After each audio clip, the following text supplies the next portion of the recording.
Night, yeah. Make all the demons quiet, yeah. We were built to thrive, yeah. I think that we've all had enough. What keeps you up at night, yeah. Make all the demons quiet, yeah. We were built to thrive, yeah. I think that we've all had enough. Yeah, I think that we've all had enough. Sick of dealing with the old plan. They know that we're calling it wrong. You got me like, oh yeah. I think that we've all had enough. They know that we're calling it wrong. Hey, it's too late to try to go contain it. A generation fueled by creation. We live lives on a small screen nation. We control the airwaves, no negotiation. I refuse to think we need saving. Something good will come from creation. And when we think that the world is too anxious, we'll adapt, evolve, survive and save it. What keeps you up at night, yeah. Make all the demons quiet, yeah. We were built to thrive, yeah. I think that we've all had enough. What keeps you up at night, yeah. Make all the demons quiet, yeah. We were built to thrive, yeah. I think that we've all had enough. Yeah, I think that we've all had enough. Sick of dealing with the old plan. They know that we're calling it wrong. You got me like, oh yeah. I think that we've all had enough. Sick of dealing with the old plan. They know that we're calling it wrong.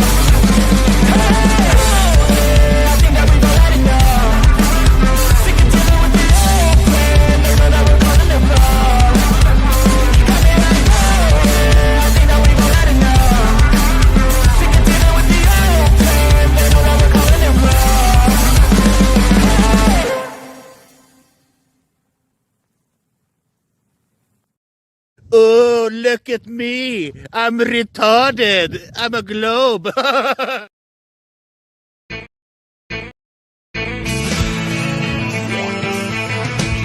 No one told you life was gonna be this way.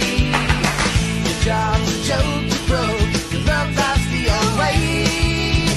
It's like you're always stuck in second gear.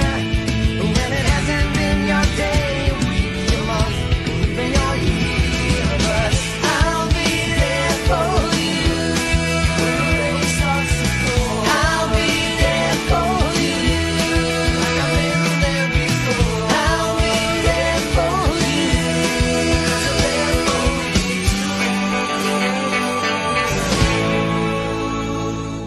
The whole system is designed to disconnect you from your intuition. Why? Disconnected people are easy to manipulate. Everything from sunscreen to politics to the food industry. It's all designed to disconnect and manipulate you. We are in the middle of a war right now, but it's not a traditional war. It's a war on consciousness. It's a war on freedom. This is the time to listen, not to the news. No, your intuition, your gut, your heart. Love is the greatest weapon against darkness. How do you love more? You begin by loving yourself. How do you love yourself? You listen to the messages your body is telling you. Nobody is coming to save you. Get up. Be your own hero.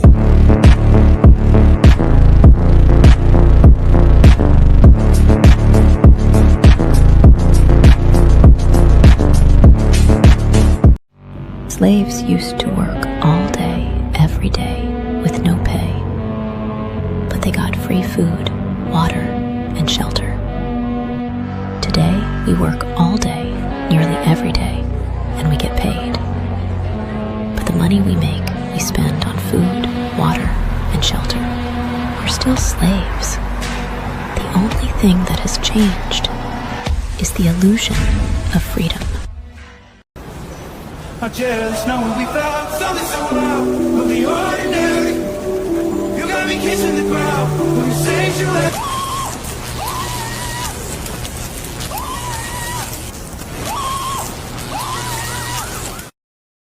I'm scared, Dad. Do you trust me, son? Yes. Come on, son. Rule number 1, never trust anybody.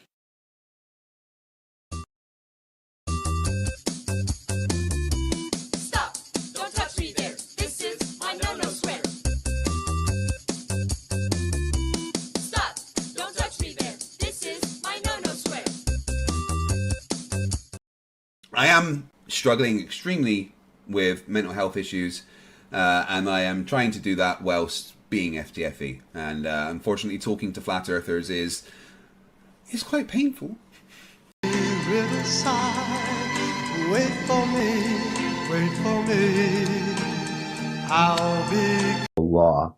Nowhere in nature or in a controlled environment can we ever produce a volume outside of containment. What's that? Gas been seen or what's that, brother? Now let me see you drop it to the flow, drop it to the flow, then. Esta es una historia triste la que le voy a contar. Una historia triste la que le voy a contar. No tiene doble sentido, no va.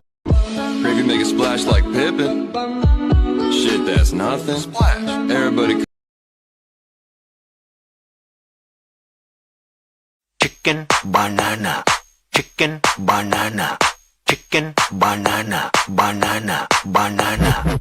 I remember when I lost my mind.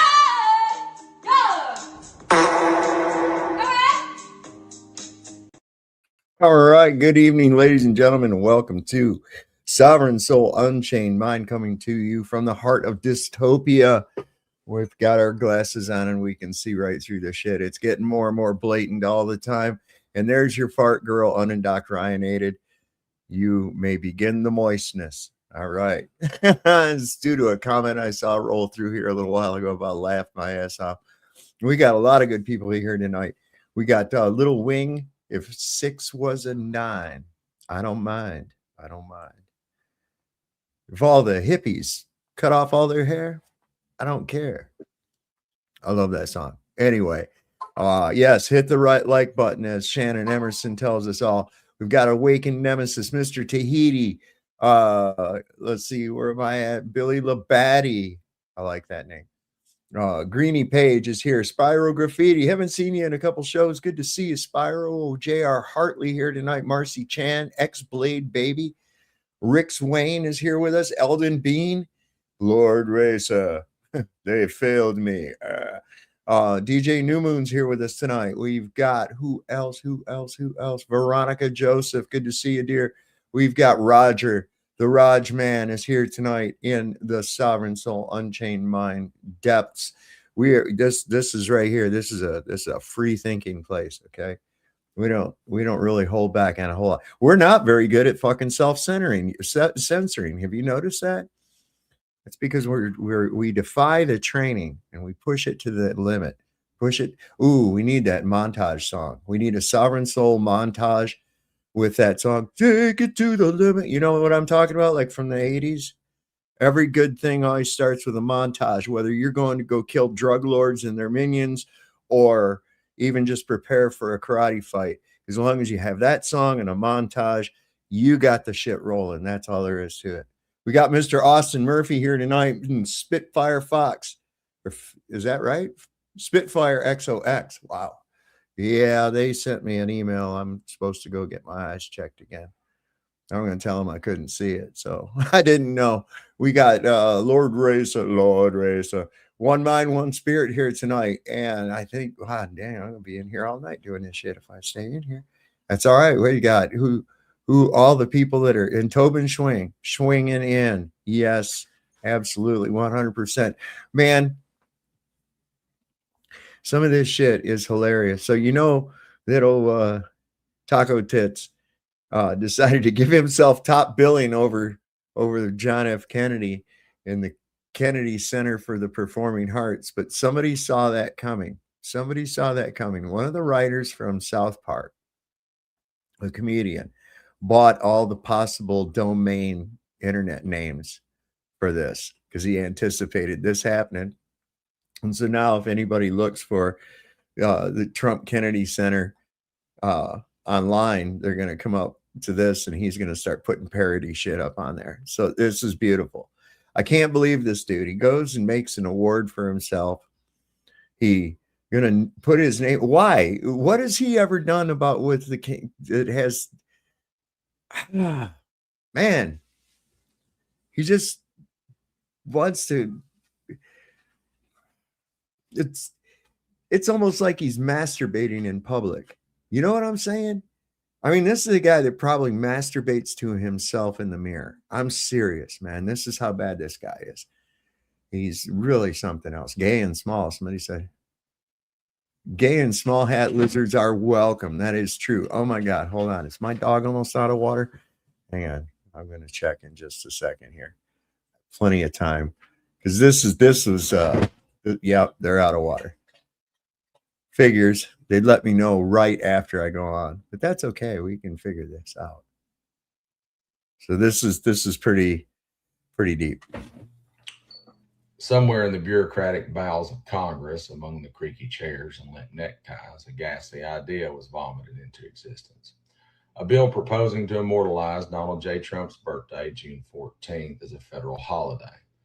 Not content with skyscrapers, gold toilets, or the mass delusion of electoral sainthood, now they want fireworks and paid time off to honor the man, as if his Twitter feed wasn't enough of a national daily disturbance. They say it'll be called Trump's birthday and Flag Day. Oh, the flag, that poor overworked banner dragged into every muddy pit of nationalist theater. And Donald Trump, a man whose understanding of patriotism can be traced back to the gold embroidery on a Miss Universe sash. Together at last, like whiskey and bleach. But this isn't about the flag. This is about Juneteenth. Yes, Juneteenth, the day when enslaved Black Americans in Texas were finally told they were free, 2.5 years after the Emancipation Proclamation.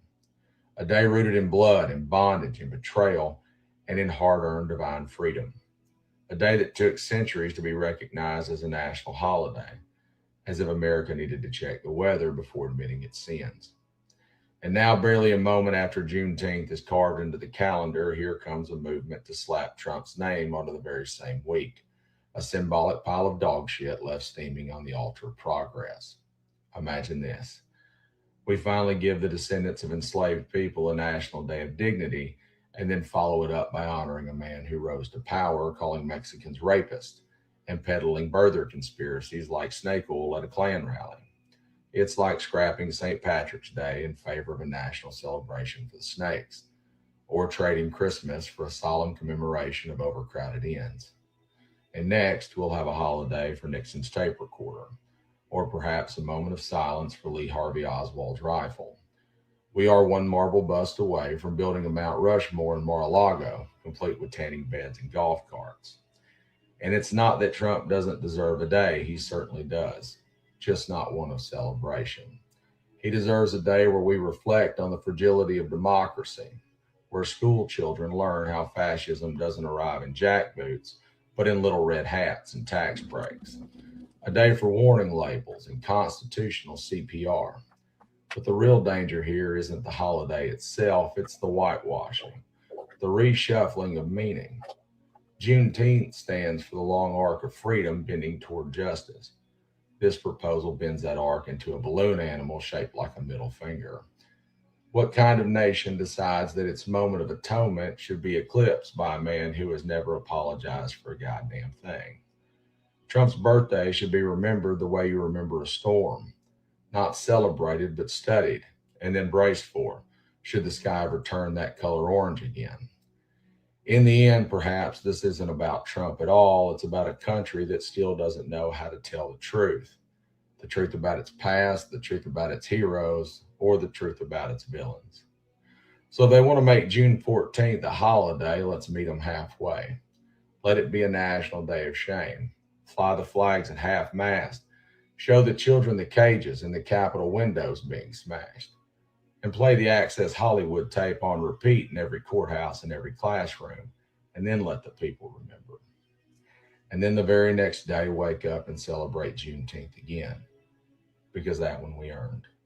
Defiance till death.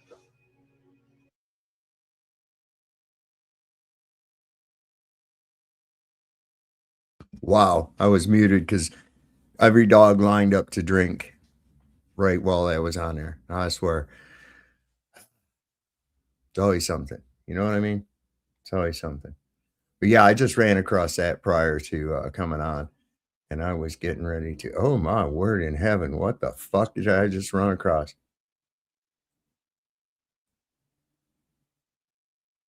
Okay, so this says POV. It's Christmas morning, and Erica Kirk is watching you open gifts. Holy crap!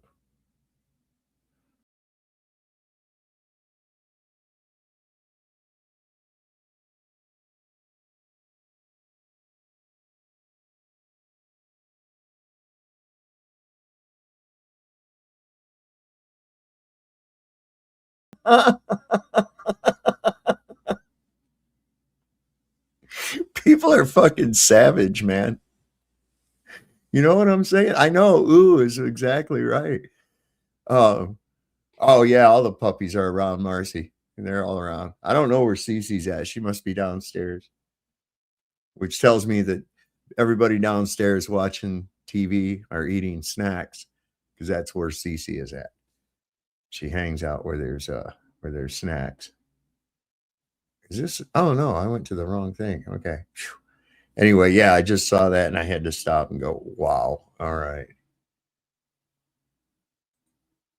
So yeah, this is pretty crazy. We'll get to this. I thought this was kind of funny. You might get a kick out of this. I don't know what this is. I don't know. It's this little cartoon. I run across these on Facebook, but they're always under different accounts, so I don't know where they come from, to tell you the truth. But these are pretty good. Michael, what do you think is more painful, giving birth or getting kicked in the balls? What's more painful, childbirth or getting kicked in the balls? Yes. Which one is more painful? I would have to say getting kicked in the balls is way more painful than childbirth. Why? Well, if you look at just history, well, just think of it. You never see a man get kicked in the balls, and then like a year or two later, he's like, you know what? I'd love to get kicked in the balls again. You know what, Michael? That does not mean that it's more painful. But women, they'll do the things like childbirth was the most pain I ever had in my life. Let's do that again. There's like this amnesia that comes over us, you know, and then we're You like, never forget when you get kicked in the balls. You never forget. And that's true. That's 100% fucking true. And that's true. You know, it's like you don't never see somebody get kicked in the nuts and go, oh, you know, I want to go get kicked in the nuts again. A woman will say, well, I'm going to have a baby again. You know, it's like, okay. I thought that was the most pain. And, you know, I always did think that was pretty fucking crazy. So how much do you trust science? Does anybody trust science? I don't. In fact, that's unscientific to trust science. Because the very act of science is the very act of questioning, okay, and using deductive reasoning and logic. This is even when you conduct experiments, you do it in a logical fashion. You see, you don't just watch something happen. Oh, look, that thing fell to the ground. That means gravity. What a dumbass thing to say. You know, I mean. Wow. Is this the one? Yeah. Look at, there's Roger. Here comes Roger. Here comes Roger. Yes. Here You comes see my Roger. caption below my name? What? It says redacted for the viewer's pleasure. Oh, there you go. Good enough. Good enough. And wearing an anonymous mask, you know, a Guy Fawkes mask at the same time. Yeah. And that dog is really a cat, but people think it's a dog. See, it's all illusion. Everything is all illusion. Well, Cooper, she would have to beg to differ, but she's no longer with us. So. Oh, little sweetheart. I'm worried there's somebody in the area. I saw on Facebook that their dog's been missing for a little while, and I start feeling bad about it. I'm looking all over the place when I'm outside, see if I catch a glimpse of that dog, just because I know what that's like when your dog runs off and you don't know where they're at. I had that happen. Brandy did that to me a few years ago when she was staying with Cassidy. And she was scared. She was at a place she didn't recognize, and there was a thunderstorm. And anyway, she got spotted and picked up. She was just chilling out under a gazebo in somebody's backyard. Oh, So nice. she found a nice, comfortable place, I guess. That was anyway. Yeah, I know So the yeah. feeling. I lost my puppy a couple of times. I know what it's like. Wow, Luca was in rare form today. Oh, I didn't get a chance to watch last. I was at work. Sorry. Oh my God. Yeah, he was more interrupting than normal. You know what I mean?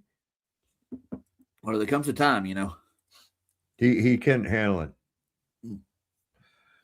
Well, Pat got about bent out of shape the other night, didn't he? Oh yeah. The hell, You know man. where he came after he left here? He came over to mine, like, yeah. Didn't let him in. They just kept knocking at the back door. We know what he wanted. Comes in, tells me, I have a problem with alcohol. And I'm like, bro, I can help you with that, man. I know. I've been there. I know where you're at, bro. And no, I don't want help from you. Oh, okay. So you mean to tell me if you were dangling off of a cliff by one arm and you were losing your grip, and if somebody didn't help you up, you're going to eventually fall. And I am the one that comes up and offers you the hand to pull you up. You're not going to take it. That's basically what he was saying. Yeah. It seems like he's got a prejudice towards you for some reason, and that's an extreme one at that point. Well, I'm not the one that decided to talk about taking chunks of gas out into space. No.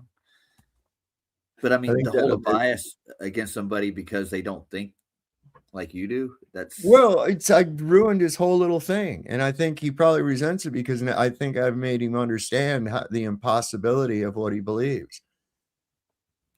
He's going to hang on to it for pride's sake and because he's mouthed off so much about it. But I think that he's got a deep resentment because I actually showed him that he was not who he, that his little story has holes in it, literally, So I don't know.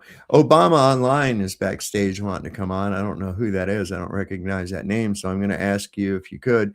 You'll remain backstage. If you could turn on your camera, you don't have to remain on camera when I put you on stage, but I'm going to run you through a series of little things to do so that I can determine that you're an actual real person. Okay. So if you could do that, Obama Online, that would be fantastic. Oh, somebody has. That's not how it works, bro. Okay. Oh, by the way, I hit the 500 mark. So you got 500 subs now? Yep. Right on. You're almost there. Now, they used to go ahead and let you monetize at 500. Do they still do that? Yeah. Do they? Uh-huh. And there you go. I think me and a couple other people on our side are going to go ahead and monetize, see what we can do. But if they're going to start throwing the book at me, I'm not going to do it. Got to check into what I got to do to monetize. It's not difficult. You go to it's a thing called AdSense, and you agree to let them. You just maintain the same guidelines that you're maintaining now. Not get. I don't know. They may tell you, like they told me. They said that I talk about controversial subjects that could be harmful to people. Well, I don't know exactly what that means, how a controversial subject could be harmful to anyone, but maybe controversial means telling the truth. Yeah. When you're dealing with people with the mentality of a goldfish, it might be harmful. Well, we saw that. We definitely saw that. But I think that that's why old boy has a resentment toward me. Yeah. Because I think I think I might have punched a hole in his fantasy, and he's desperately trying to hang on to it. It's very possible. I had somebody wrote a book. They wrote a book, and they have a dedication in it to me, and to Let me see. I thought I had it up here. Or maybe I got to get it down here. Yeah, I can do it this way.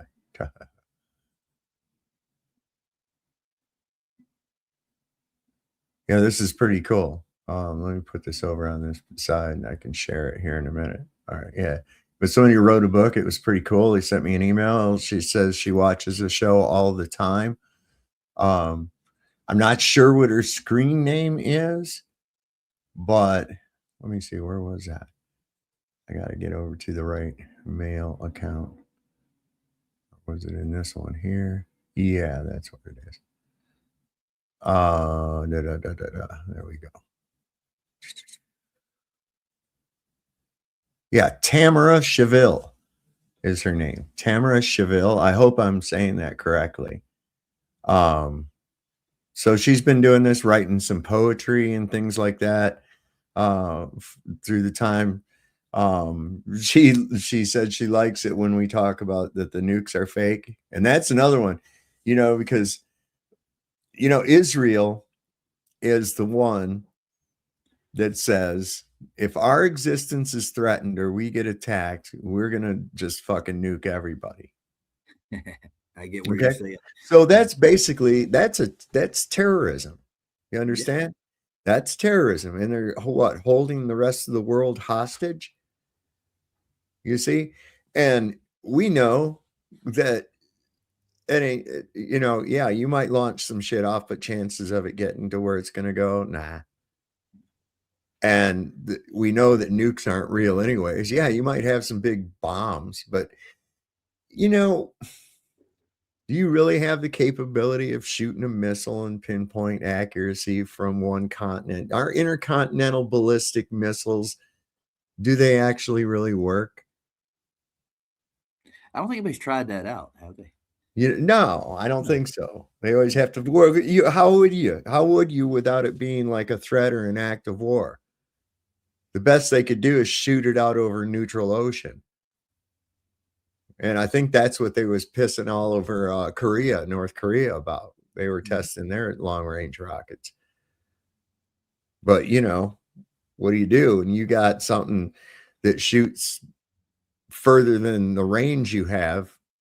You know how you keep from that looking like an act of war. Can't just that would seem like an act of war to me if somebody threw a rock over the fence. You know what I'm saying? Right. Yeah. See, I'd question that. And so what I'd say is, look, we can't just be held hostage by these fucking people till what? Till eternity? No. Call their bluff. Call their fucking bluff. Well, what about the Iron Dome? What about it? It failed miserably when Iran was attacking them back. Yeah. Now they're talking about wanting to go back in and bomb Iran again. And they want us to come in and help. Of course. The United States. Come on, man. I see us doing it. I really do. I see Trump going, check. Oh, he'll do whatever. He'll do whatever. That would be the greatest distraction away from this bullshit that he could think of, but it still ain't gonna take it ain't gonna obliterate all this, man. There's people right now, the images in people's minds of that girl's testimony. That girl who went to the police and told them about her uncle trafficking her and throwing the baby into Lake Michigan. That sets hard with people. There's even reason to believe that baby might have even been Donald Trump's. Yeah, I can see it. I mean, the testimony. Yeah, bro, this is bringing out some dark shit. People are, and the best he can do is just start, all this wanting to make his birthday a fucking holiday. Isn't it what? Why would anybody want to make this motherfucker's birthday a holiday? Think about that. Yeah, I am. I mean, this has got to be at his direction. Nobody else is saying that. He's probably the only one that's ever said it. And then all the yes men that he surrounds himself with, those people remind me, you know, them little parasite fish that follow along with a shark. They call them a remora. Yeah, remora fish. Yeah, I that's what all this little gaggle of people that hang around with him are. And they're as mixed up in this shit as any of the rest of them. You know, I mean, all of them. I bet Blondie knew Epstein, and probably in a way that would make you uncomfortable. You know what I'm saying? Yeah. I don't want to picture She that. might have been one of them little island girls, and just it took. She got to Stockholm or whatever, you know, or became a participant as well. You know what I'm saying? Yeah. Like Maxine. Yeah. Like Maxine. Ghislaine. What a name, right? Oh, yeah, get her right down the jizz lane. And the Japanese telling us, oh man, and Putin, apparently he's got some information about that. It's good. People will go fucking nuts when they find out that we're eating each other. Oh, yeah, that's even better. Well, didn't they call the bluff on the moon landing thing, and they said that they could prove it? Yeah. Yeah, dude, come on. This whole thing, this is another big disheartening thing, because a lot of people buy into our Kool-Aid. They buy the propaganda that we're the greatest country in the world, and you know, we're the bastion of freedom and shit. We're not, man. We're the biggest fucking terrorist state besides Israel on the earth right now. We engage in piracy. We coerce and commit acts of terrorism to make political changes and regime changes in countries so that the regime that we put in there will be beneficial to our interests. Well, I saw and then spend all this time and everybody screaming at each other about Russian intervention in our election. Really? Like, what the fuck? It's good for the goose is good for the gander, right? It is all a stage, dude. It really is. Think about, like, I thought of Venezuela right away when Bush was in office. They like to play with that toy all the time, like Venezuela's some kind of chessboard for their political means. And then Trump stepping right in and going right for their jugular like they did something. What did Venezuela do? Well, here it goes back to Maduro's predecessor, who had actually nationalized the oil. Okay. And this means that the United States companies that were drilling there didn't own it. It belongs to Venezuela. It's a Venezuelan resource. So they were having to buy it and lease the land to drill off of. So if we make them an enemy, take over the country, we get the rights to their oil. What now? Well, if we demonize Venezuela as a country right now, and we go to war with them, we can take their oil rights. That's the plan. Yeah. That's the plan. So we have to have a reason. And it's not flying real well with people, because everybody knows that, you know, we're going in there and stealing another country's oil. What the fuck? So, you know, this was such a big deal, and the oil companies have such big pull that the Federal Reserve put sanctions on Venezuela. Venezuela couldn't write any bonds. So what is Venezuela to do with all this oil that they have, right? They sell it to Russia and China, BRICS nation countries, and they're accepting BRICS currency for their oil. Now, they can sell it because they've got such a much bigger supply. They can sell it for cheaper than the Saudi oil or any of the other OPEC oil. The Saudi oil is not OPEC oil anymore either. So that put a crush on the dollar. And you've got nations, you know, it's like, hey, wait a second, man. If we can buy oil from these guys and not have to buy it with US currency, why the fuck not? We can get it for cheaper. So that's the real reason. And Donald Trump wants the United States to be able to control those oil reserves. So we take our military, we slow down their import, put sanctions on them, right? Basically, what they're doing. Well, wait a second. What gives us the right to do that? Nothing gives us the right to do that. Isn't their excuse that Venezuela is a sovereign country? They're a sovereign country. They're their own country. They get to run their shit however they want to. Yeah, but what they're using that fentanyl thing as an excuse to put sanctions against them, right? Or actually, worse than that, kill them, right? Yeah. Well, they're blowing speedboats out of the water. That just look at the vessel and how far they would have to travel just to make it to the United States. Okay. It's not happening. No. Okay. It's not happening. They killed innocent people, I believe. And even if they were innocent as far as they had done nothing of aggression toward the United States, if people want to argue, they say, oh, well, they're bringing these drugs into the United States and these people are dying from it. Well, hold up a minute. Are these people coming on land and forcibly injecting these drugs into people or forcing drugs down their throat or anything like that? Does that occur? Is that what's going on? Well, no, that's not what's going on. So these people have actually gone through certain channels in order to find this product. In other words, there's obviously a demand for this product.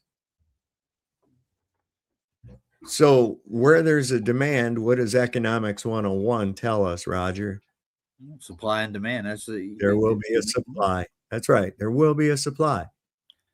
Now, what is the actual crime between two consenting adults engaging in a mutual contractual agreement? In other words, you give me this and I give you that. That's not a crime. There's no victim. Who's the victim? There's no victim. No victims. No. So that's really not a crime. Now, the person takes that drug that they bought and they go home and they cook it up or they whatever the fuck they do and they inject it into their body. Okay. Who is the victim? Oh, there again. No victim. No crime. Now, you might want to argue that the guy that shot himself up is the victim. Well, no, he's not. He knows the risk. He knows the risk.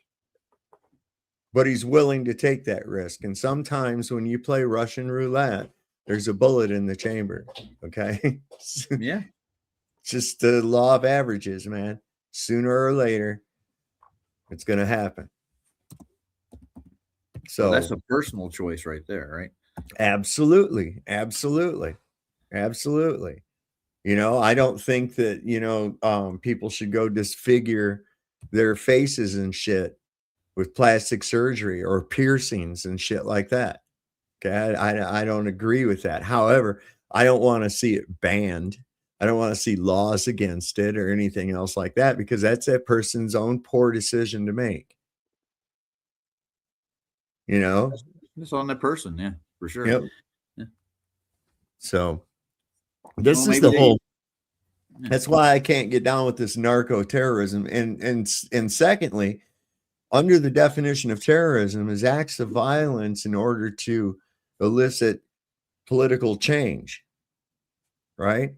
So how is, let's just for shits and giggles, we'll go ahead and we'll assume that these little speedboats are going to Florida and shit and taking fentanyl. Okay.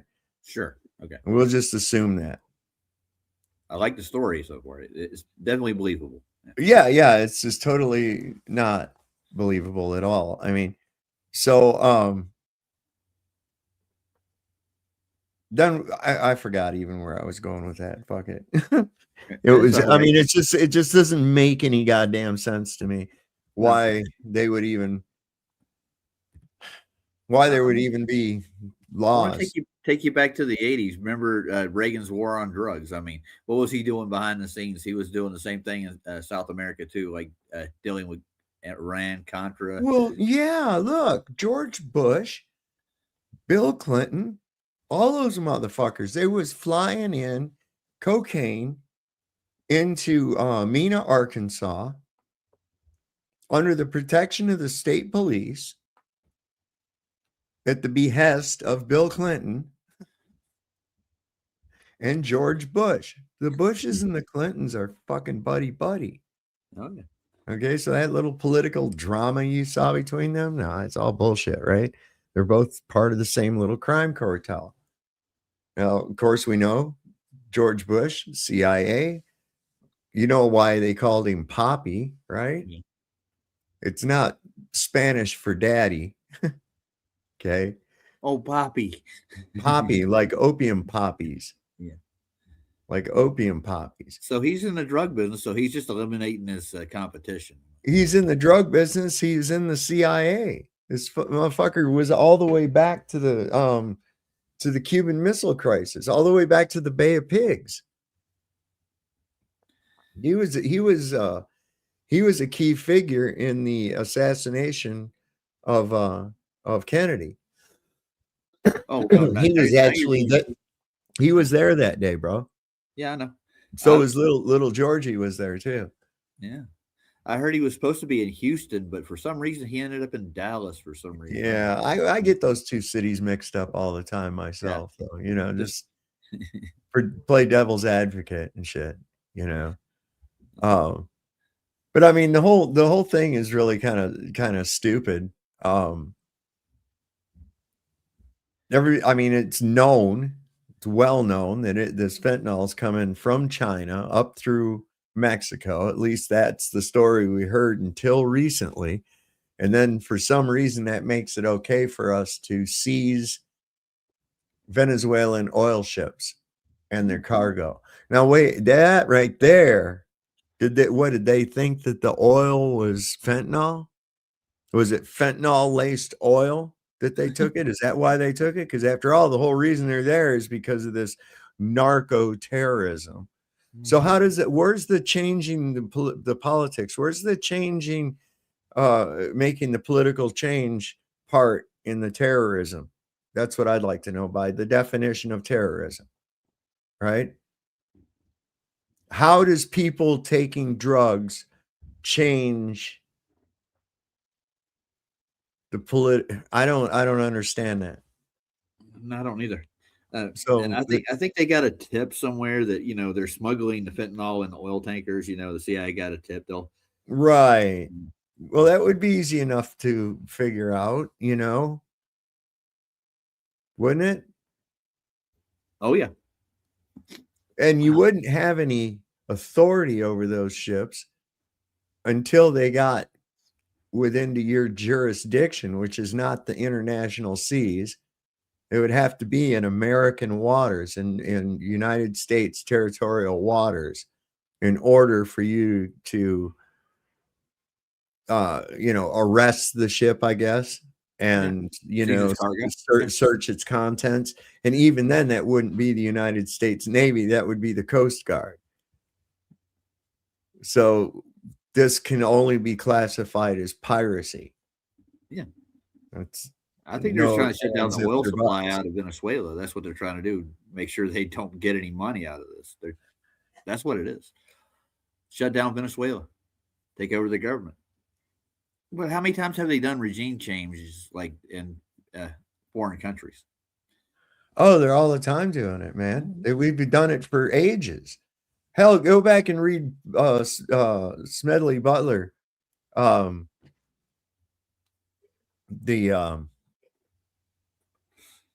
that book? War is a Racket.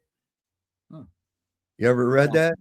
No, I haven't. Oh, yeah, he was a Congressional Medal of Honor winner, World War I, you know. He foiled a coup on Roosevelt. that was they were wanting him to take place in. Yeah, it was pretty wild. But he said he spent most of his time, he was more like a gangster than he was a soldier, because it was mostly doing that, trying to get one guy out of power to put another guy into power, doing and we still do that. We're all over the place doing this fucking shit. Philippines, they were doing that. You know, people don't realize that we had military action in the Philippines prior to World War One. I mean, there was a lot of shit that was going down. It was like all around the world. We had Marines stationed in China before we fight, you know, having to shoot at Japanese prior to us even being in World War II. Like in 1940. It's not a shock at all. Well, we had mercenaries over there too. In 1940, there were a bunch of American pilots that they were allowed to resign, quote unquote. And if you're an officer, you can get called back or get taken back or whatever. Anyway, they flew as mercenaries for an outfit called the Flying Tigers. And they had Chinese emblems on their wings and fuselage and everything to identify them as Chinese aircraft. But they were Curtiss P-40 Warhawks, and they were flown by Pappy Boyington. And they were the Flying Tigers. And there's a movie with John Wayne about that. But later on, Pappy Boyington they put them in the Pacific. He got to keep his squadron, and they were called the Black Sheep Squadron because they had gone away and they came back, and they were the Black Sheep Squadron. Yeah, remember there was a TV show about him. Yeah. Yeah. What was it? James Conrad played in it. He played. Robert Conrad. Robert Conrad. Yeah. That guy. He was a little short fucking guy. He was real sensitive about his height too. Well, most pilots are short, aren't they? Most fighter pilots. I had a friend who was a Air Force fighter pilot. He was Korean, but he was really short. That's why they qualified him as a pilot. He was stamina, short. Yeah. Don't mind being jammed in the cockpit of some shit. Probably less stress on him with G-forces and shit too. Right. Being less weight and everything. Yeah. I don't know. Anyway. And if Monkey Cat, if you're out there tonight, my friend, we still love you, man. I hope you do get a handle on your drinking too, bro. I really do. And my hand's still extended out there for help if you want it. If you get to a point where that shit kicks your ass hard enough, let me know, okay? A lot of people hit rock bottom before they get there, though. Well, and some people have a deeper bottom than others. Not everybody's bottom is the same. And a lot of times this is what's interesting too, is as it progresses along, right? You find the company you keep being lesser and lesser, and not in quantity, but in quality. You understand? And the places that you go. And it's kind of a way of being like, well, at least I'm not as bad as that guy down there, shit, look at that guy, So you can always keep yourself above the worst. It's psyching yourself. Yeah, that's a low standard to have, though. Think about it. If you want to compare yourself to somebody who's already had rock bottom, well, at least I'm not like him. Yeah. And there's always this too, which you don't even yet. I'm not like that guy yet. Yeah. Knowing it's full well that it's coming, but you're going to keep going till you get there, right? Come on, bro. I'll give you a shovel, but I'll keep you from dying, man.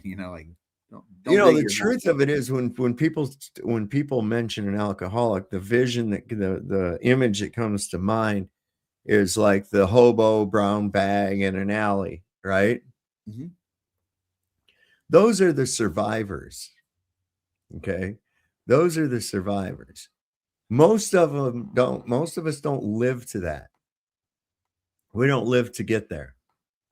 And it's not necessarily due to the alcohol itself, but ipso facto, like walk in front of a fucking bus, crash a car. A lot of times self-deletion. And the interesting thing too is they never find a half-empty bottle of liquor when somebody does a self-deletion. It's always been all the way drank, all the way gone.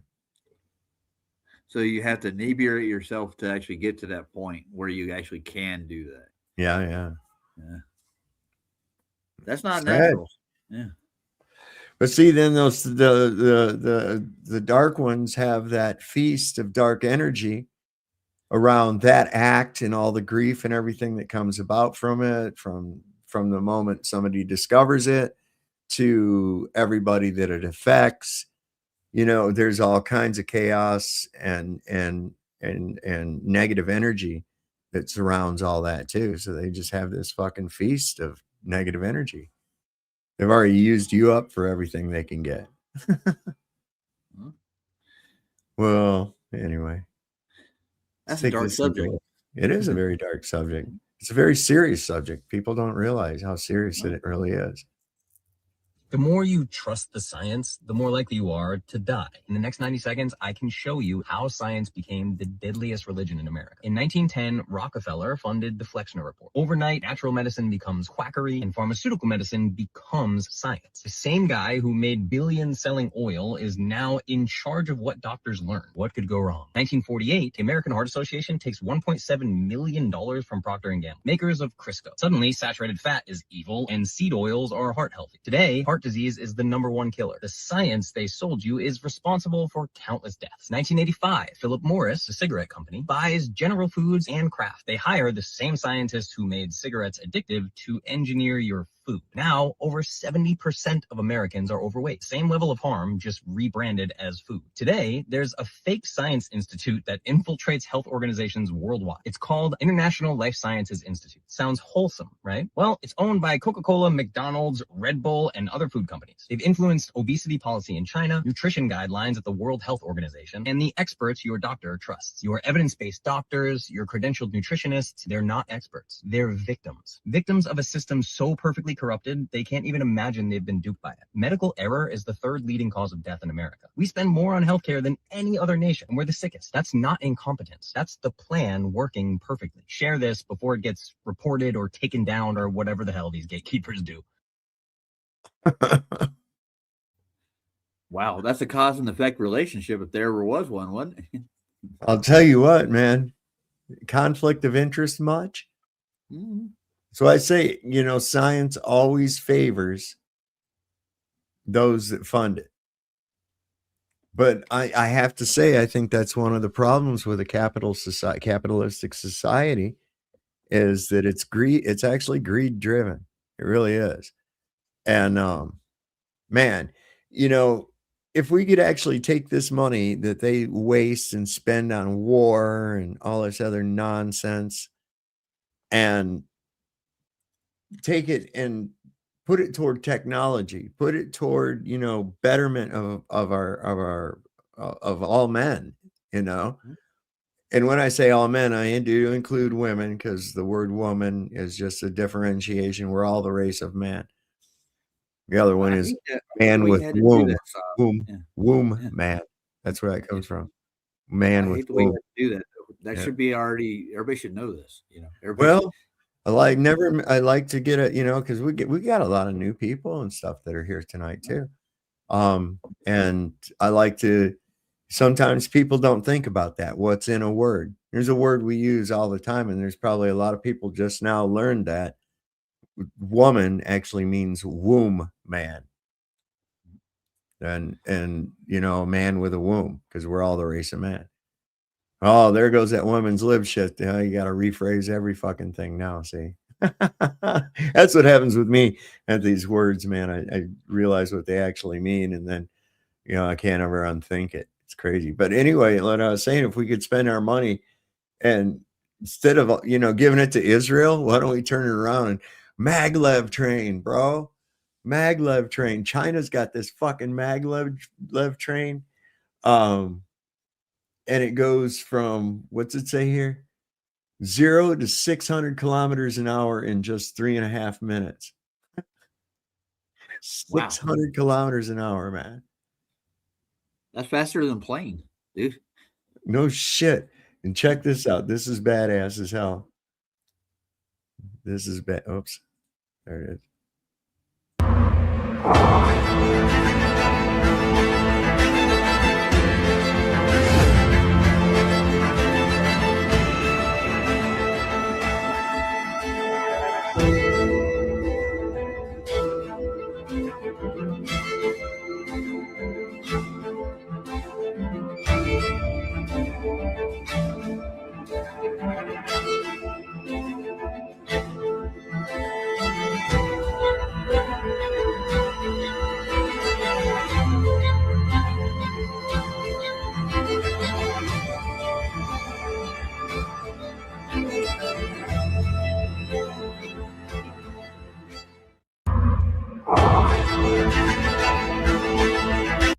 Man, and you here we still got fucking Amtrak.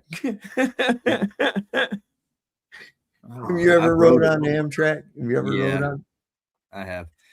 Southern California. Yeah. Dude, that's pretty rough, isn't it? Oh, yeah.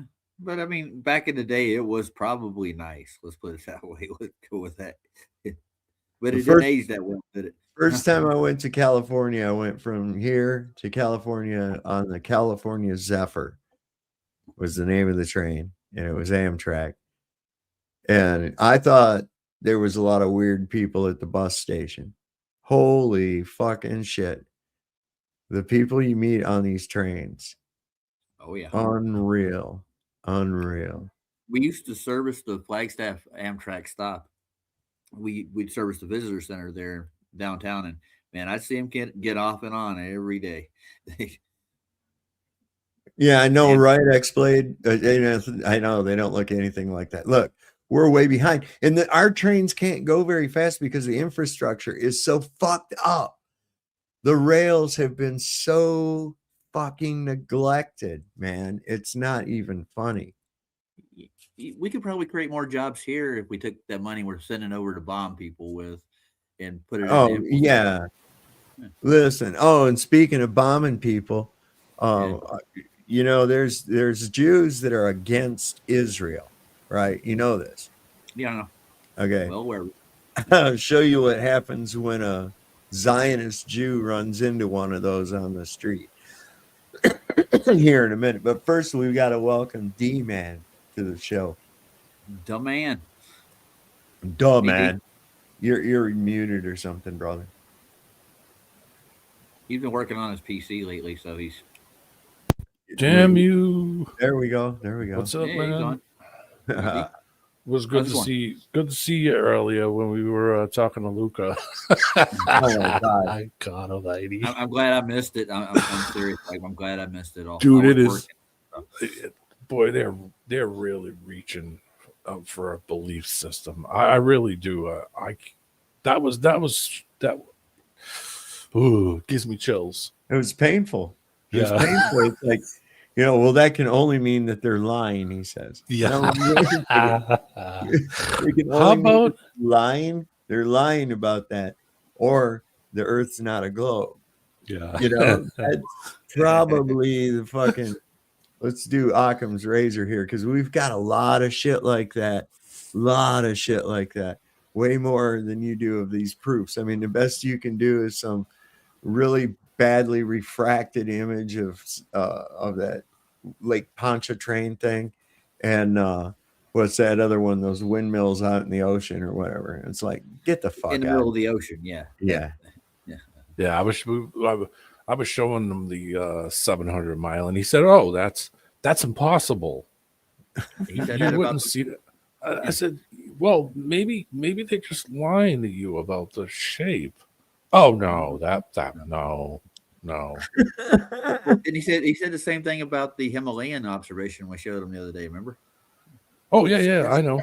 And we did it a time before that. I had another one that was 500 miles, and he's like, "Oh no, that's impossible. It geometrically wouldn't work." I was like, "Yeah, no kidding." I got to go back and watch Platz's. I got to see this. Oh man, it was painful. Flats had his hand on his forehead, just like, why do I have to go through this? I know. That was crazy as shit, bro. It's a belief. It's a belief system. I don't know why they just don't come out and become a 503c and just put up buildings all over the place. I mean, well, how did I say that? I said I can understand why you might think that at first. You know, and I'm talking about the shit going over the horizon, as they say. Okay, I said I can understand why you might think that at first, but a logical thinking human being would understand that water doesn't do that, man. Yeah, it won't. It won't happen, bro.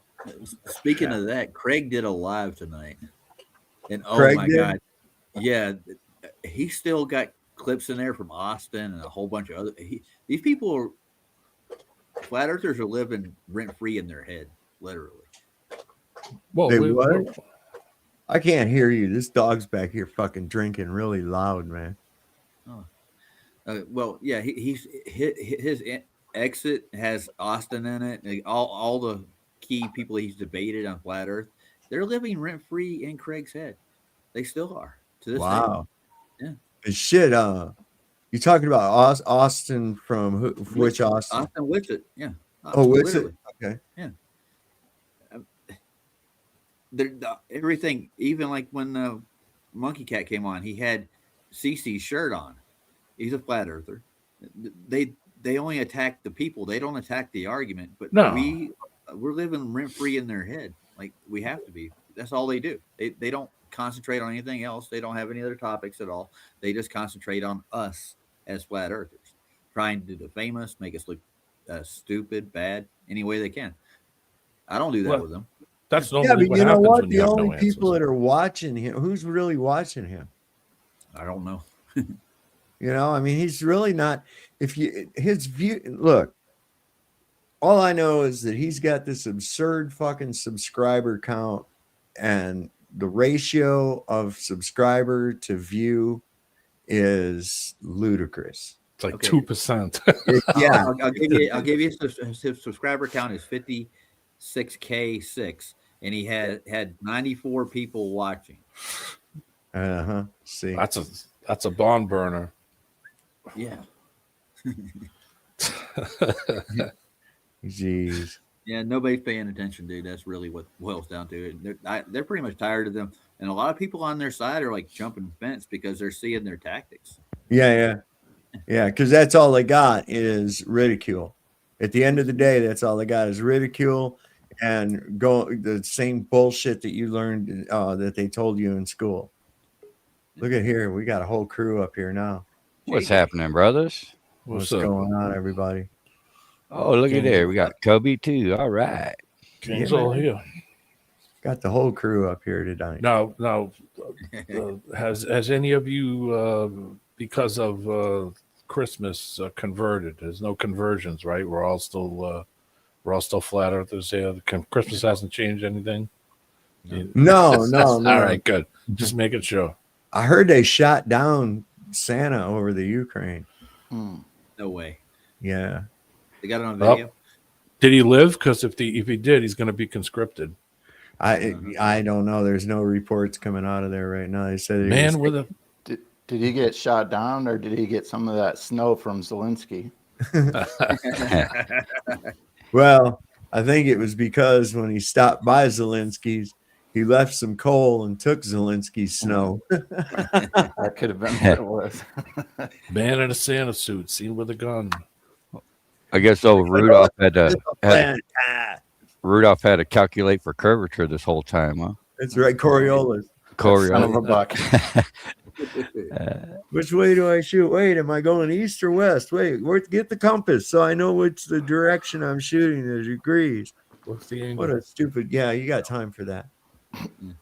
I don't know. I'm just gonna say this. Listen, they can't go any further with it. They can't go any further. There's no further proof they could show. There is no proof. I mean, it just doesn't exist anyway. It's all fantasy land shit. So that's why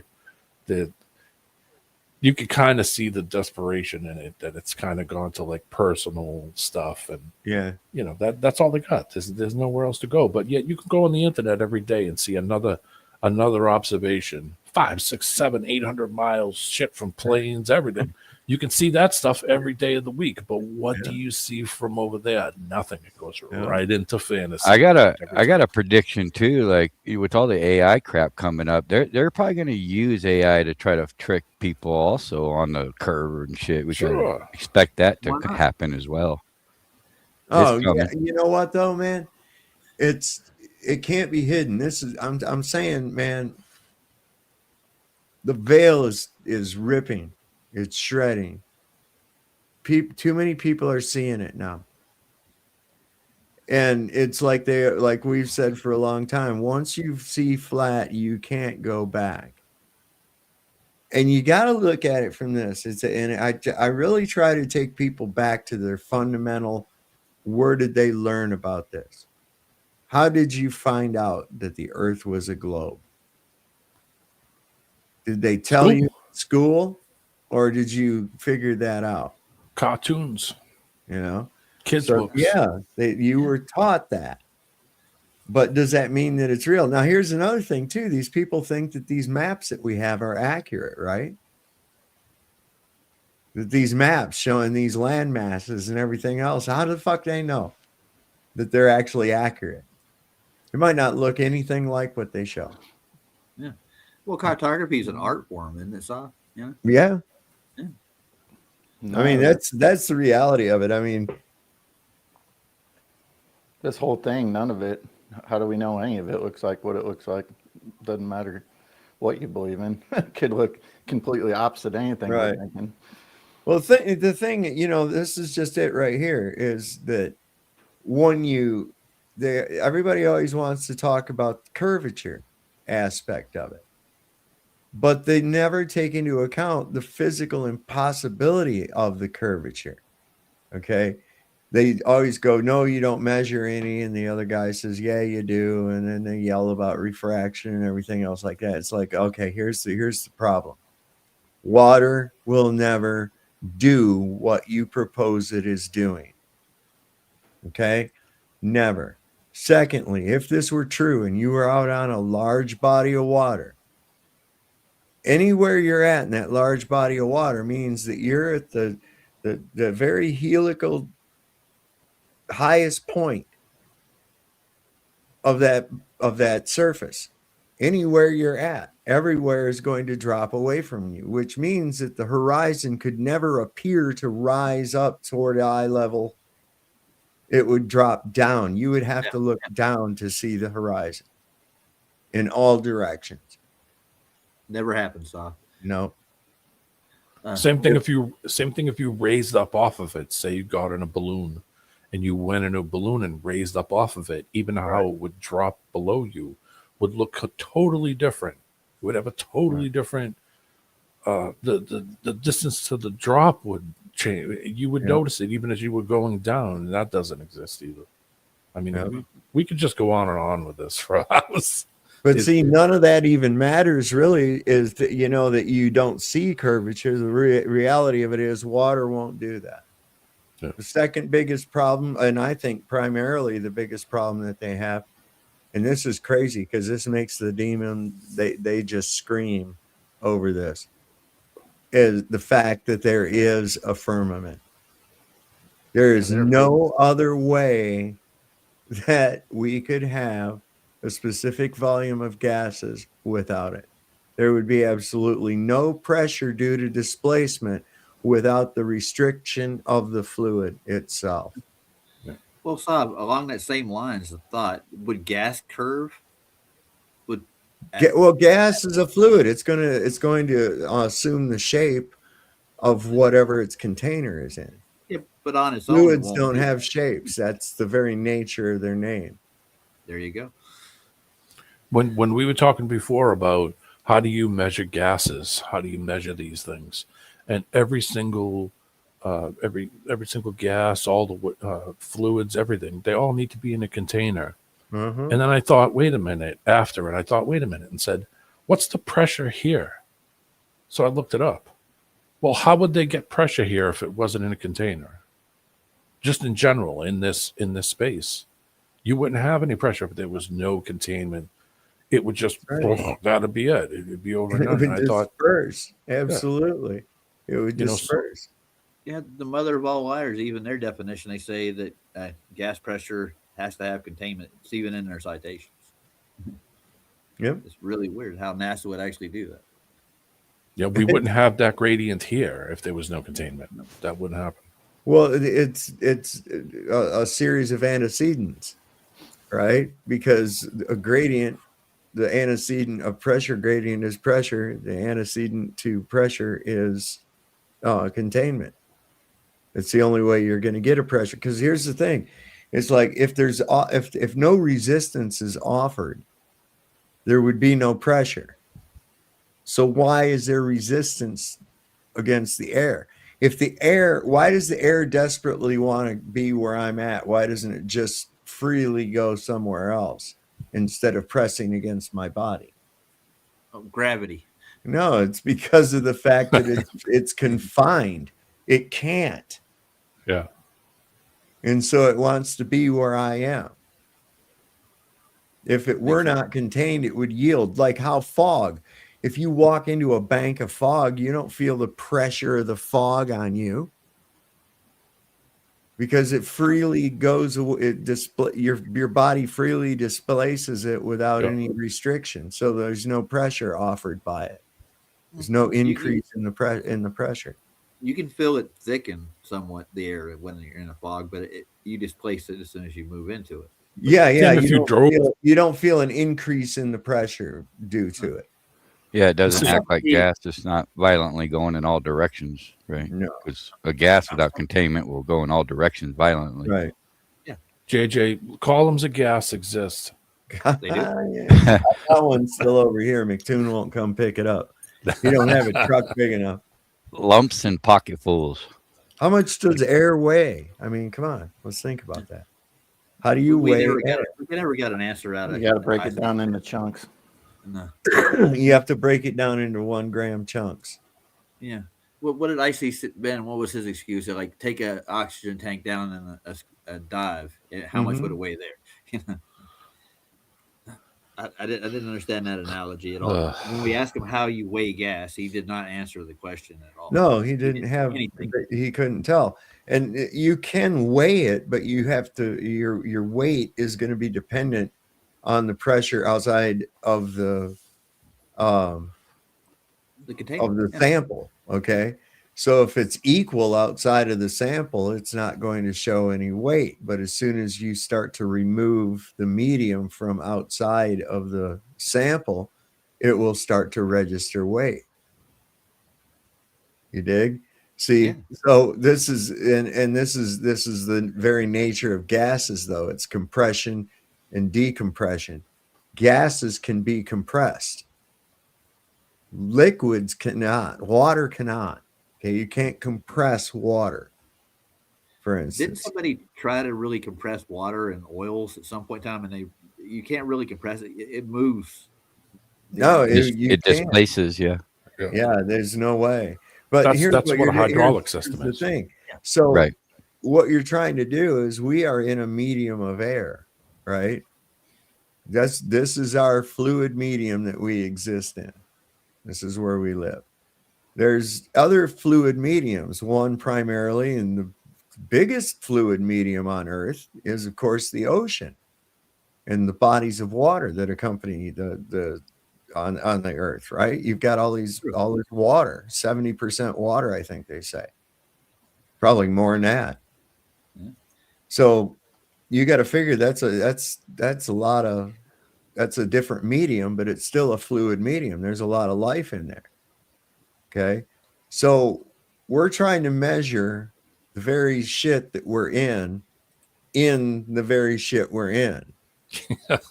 Okay. So, all right. So it would be like, okay, so I could take a gallon of water and I weigh it, and I think it comes out to 8.4 something pounds is what a gallon of water weighs. I'm pretty sure I'm pretty close. Anyways. That's pretty close. Yeah. Anyway, we know it's a pretty good hefty weight. Now, if I take that jug of water and I put it in the water, now how much does it weigh? You see what I'm getting at? Yeah. You see what I'm getting at?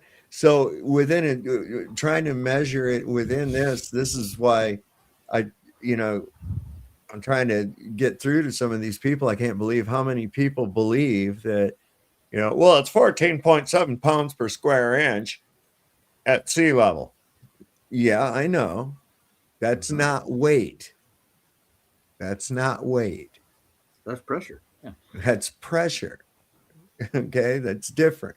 That's how many pounds of pressure is being applied to you in all directions by the air. Okay, that's what that means. No, it measures the weight. No, it doesn't. Otherwise, it would be orientation dependent.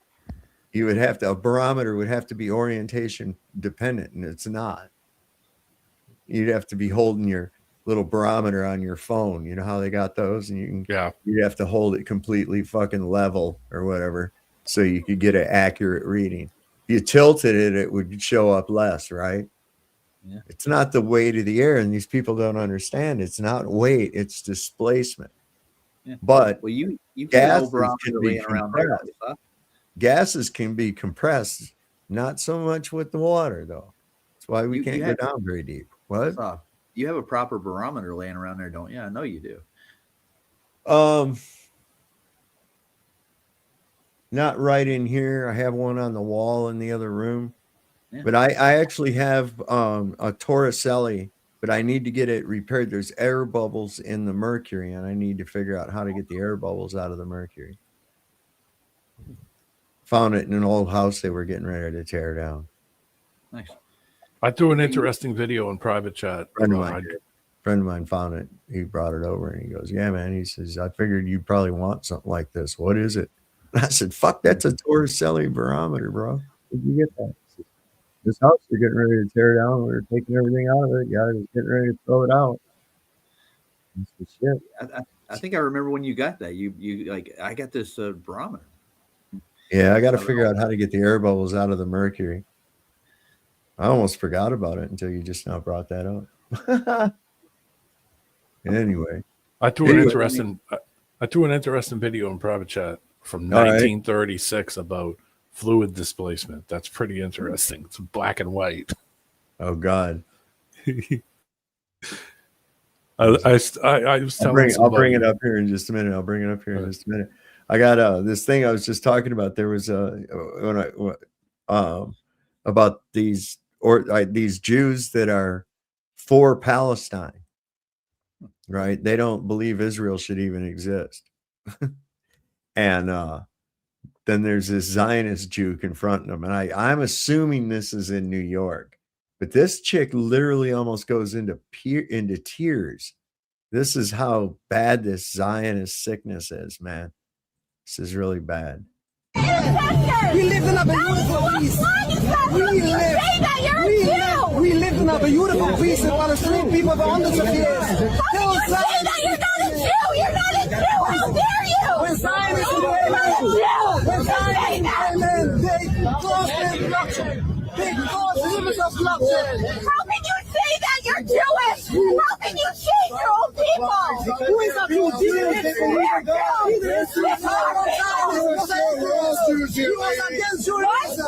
We're all Jews here. Yeah, so how are they saying that? Because they believe in God. Jewish, I'm standing it. I don't want that. That's our country. That is our country. How dare you say that about our own people?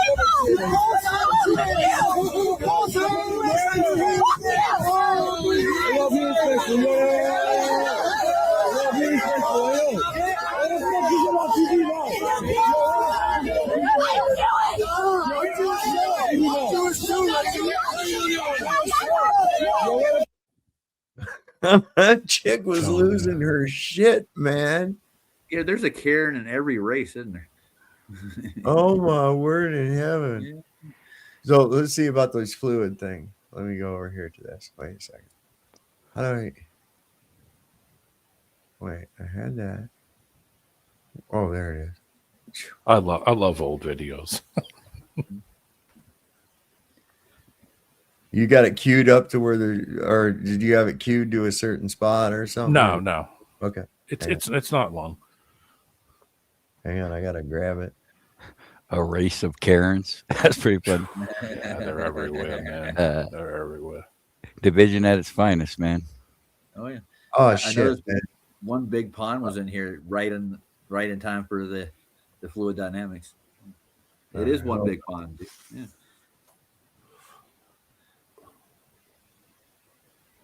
Yeah. All right, so let's see. I think the beginning is it shows the waterfall. You could probably just skip by that and go to the very first little notch. That's when it gets into the good stuff. They're basically just showing that video at the beginning to get people to understand displacement. All right, hang on. Yeah, a lot of those protesters are just agitators, crisis actors, and they get people to jump on that bandwagon. So they're all not that way at the end of the day, but they have their agitators, foot soldiers. About right here, then, D-Man. Yeah, that's cool. Is that a hydraulic Creating thing? horsepower to light 275 cities, towns, and villages, and run the motors of thousands of factories. This ability of liquids to transmit power comes from one important natural law. You can't push a liquid together or compress it into a smaller space than it already occupies. If you take a piece of ordinary pipe and fill it with liquid and put a plunger at both ends, any blow on one plunger sends the other plunger flying out. Liquids can't be compressed, so here's what happens inside. The power of your blow is transferred to the other plunger by hydraulic transfer of power. This is the simplest kind of hydraulic system. Bending the pipe doesn't affect this transfer of power at all. It goes around corners just the same.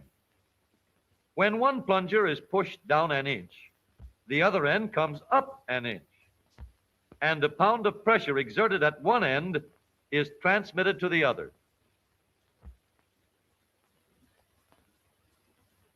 Suppose we have 4 pistons at one end and only 1 at the other. Now, when the single piston travels 4 inches, each of the 4 at the other end travels 1 inch. A large piston of the same area behaves the same as 4 smaller pistons. Moving the small piston down 4 inches carries the large piston up only 1 inch, but with 4 times the force applied. This is the principle on which commercial and industrial hydraulic systems are based. Down in Dixie,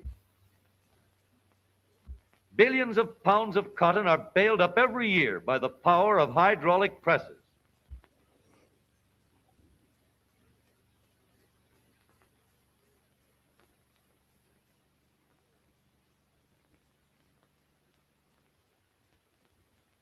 With Uncle Sam's long-range guns, not only are power and reliability needed, but minute precision is required.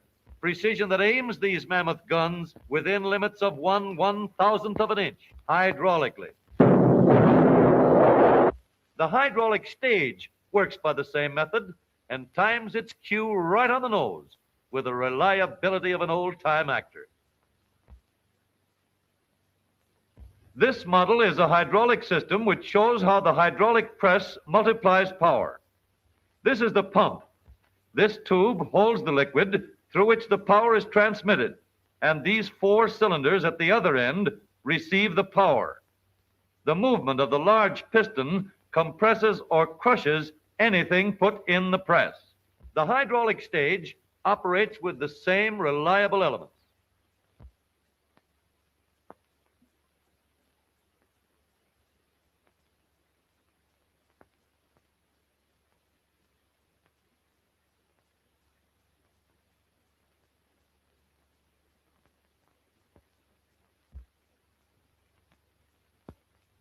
The accurate hydraulic transmission screw in the coast defense guns is more complicated, but in principle, it is the same as the lift and the press. In any hydraulic system, regardless of how many cylinders are attached to a master cylinder, each of the small cylinders receives the same amount of pressure and moves the same distance as the others. This principle is used in the latest application of hydraulic transfer of power, stopping the modern motor car. The master cylinder is placed under the brake pedal, and the power cylinder is put in the brake of each wheel.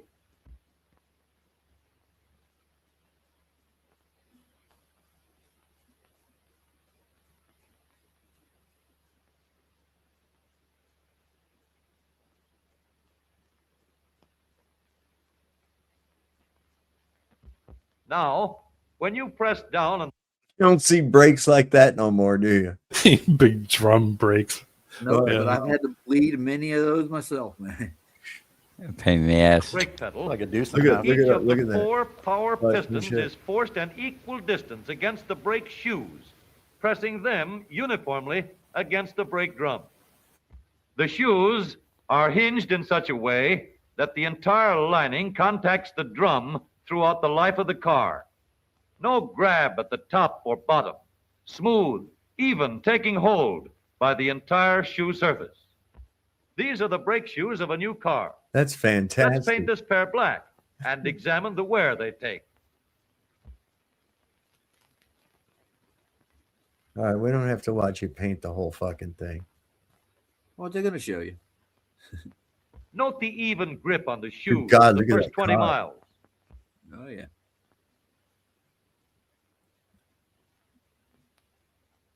I want to that point out one level? thing, though, right quick. Fluid dynamics is almost Perfect contact at 5,000 miles. Great Day, what year is this from? Hold up. 1936. 1936. And after 20,000 miles, uniform wear and still good for many more.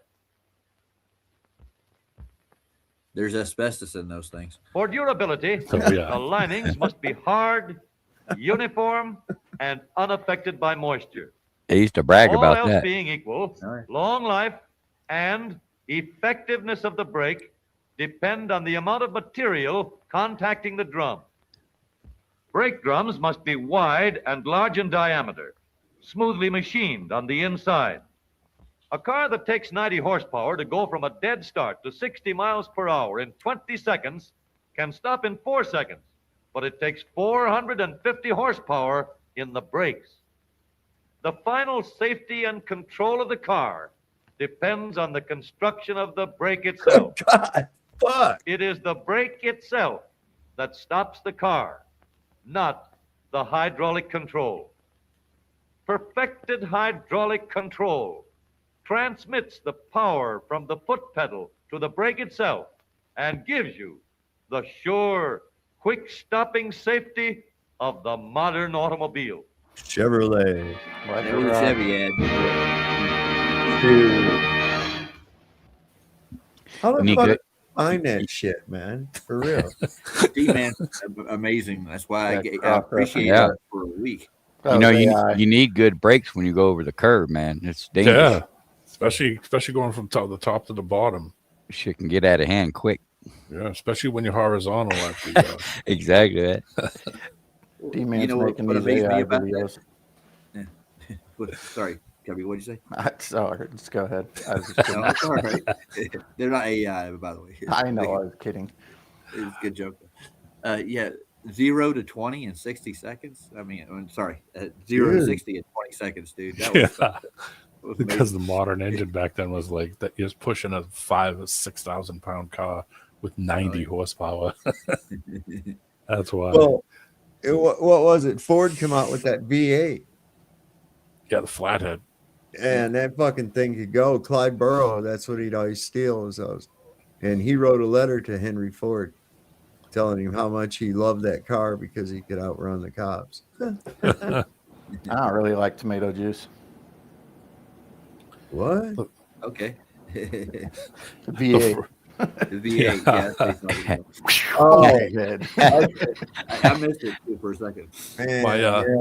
the car I learned how to drive was my brother's like car that he had on the side that he would take out and drive around. So he put me in the most difficult car that you could learn how to drive. It had manual brakes, it had a manual transmission, it had manual steering. And he said, listen, if you can drive this, you can drive anything. And I was driving that thing at 14, 15 years old. He would say, come on, let's go to the store. And he'd just get in the passenger side. And I was like, yes, which meant I'm driving, I'm driving. And he's driving that big 54 Chevy through the city with manual brakes, manual steering, and manual transmission. And he said, you drive this, you can drive Who is anything. that? L Money. You had no power steering? No. L Money. Damn.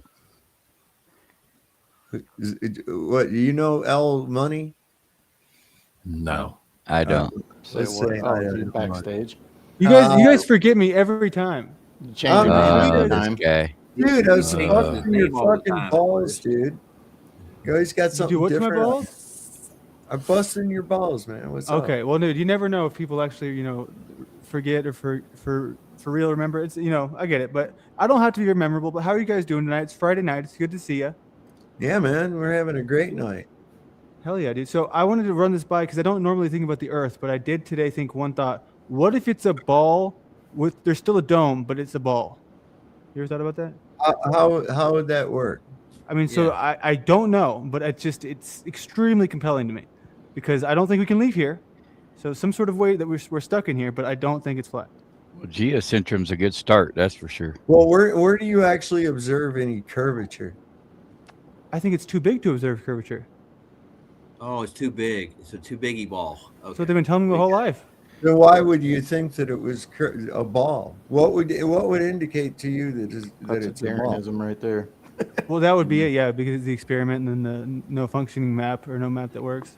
I mean, I guess it'd have to be a second sun, right? We don't even know that these maps that Second work sun. are actually true depictions of what we actually live on either. So, L Money, right quick. Do you think they saw a 24-hour sun in TFE? Yes. Okay, that's the problem. Why would that? So okay, so you're telling me. Problem. But okay, so why would it be the problem, right? So you're saying that there did not dishonest Here's people paid why. off? Well, here's why. Let's suppose that they did. I don't believe that they did. There was a lot of fakery involved and a lot of con artists involved. Besides, that's a whole nother wormhole. We don't even need to go down. But even let's just assume that they did see a 24-hour sun. Okay. Okay. So what? How does that make the physics of water suddenly change? How does that suddenly make a gas pressure system without physical containment possible? How does that suddenly make that possible?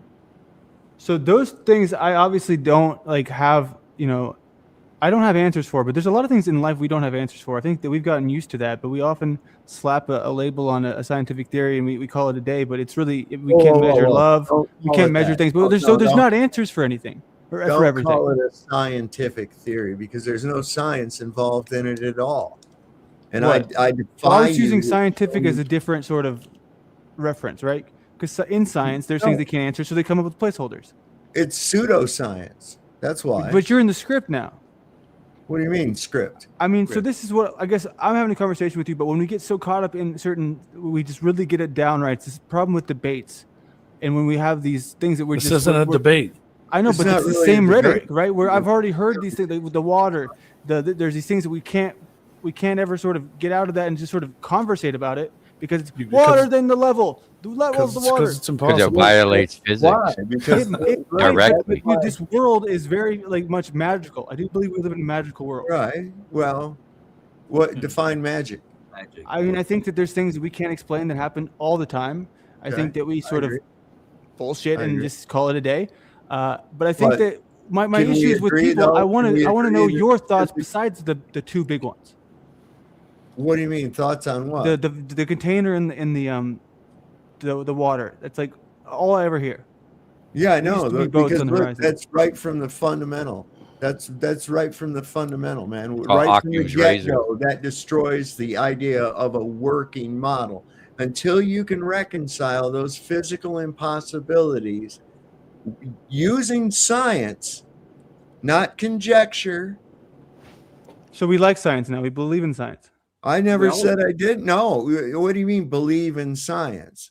Because if we were to use science, but I believe in science using is the flawed. science. I believe in using the scientific method. Absolutely. Right. And you got to always apply the burden of proof here. You know, they're making claims that go against all observation and they fail to meet the burden, and then they shift the burden, and that's where we have problems. Yeah. It's not science, it's pseudoscience. So, Do you think Money, that we can I maybe ask you a behave in the question same way before on you- both sides? No, there's not both sides. Well, I mean, this goes beyond the earth, though. It goes to the truth side, right? Where we kind of have an allegiance to this group think. Like if the group is big enough that thinks one thing is kind of controversial, like ghosts. Look, I'm used to being the odd man out, and But not in this space. Well, wait a second. Oh no, I mean just in the world. And as I've gotten older, I'm now not the odd man out. Okay, because everybody's coming to find out that the things that I've said all these many years, I was right. Okay, so what do you guys disagree on here in this panel?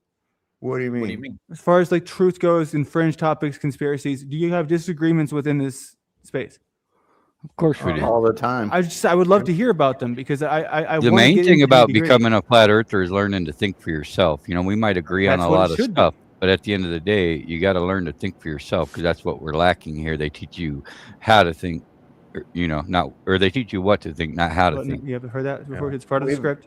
We've Through the had- script. Okay, El Money, right quick. Are you looking for a division point in this group? Is that what No, you're no, no. looking I'm looking for Bingo. nuance. I want to, because I'm feeling frustrated because as somebody who I'm very much fluid, like I can change my mind about a lot of things because I've been wrong a lot. So when I talk to people in certain sectors, it feels as though they're all in unison, like not blindly, but feverishly, like following a certain concept that nobody's ever questioning. Like within, they're never like, well, what about this? Or maybe this is like this. There's not sort of a playful like back and forth of, I wonder. It's always like, yes, it Well- is this now, and that is only the way it can be. The way I look at it is like this. I like to take people right to the basics of it. Okay. We can agree that the way that you found out that the earth was a globe was most likely through your education system, right?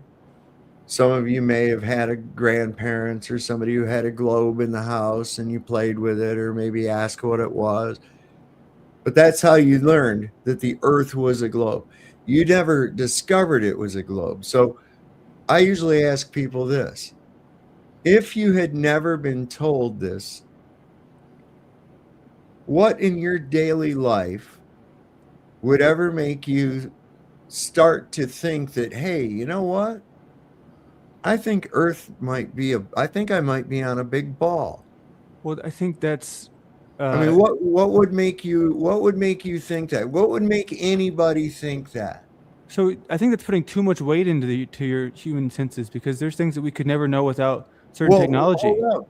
It does come to a great idea, and I'll tell you why. Okay, because I'm asking you, and I ask everybody, and they really don't have anything.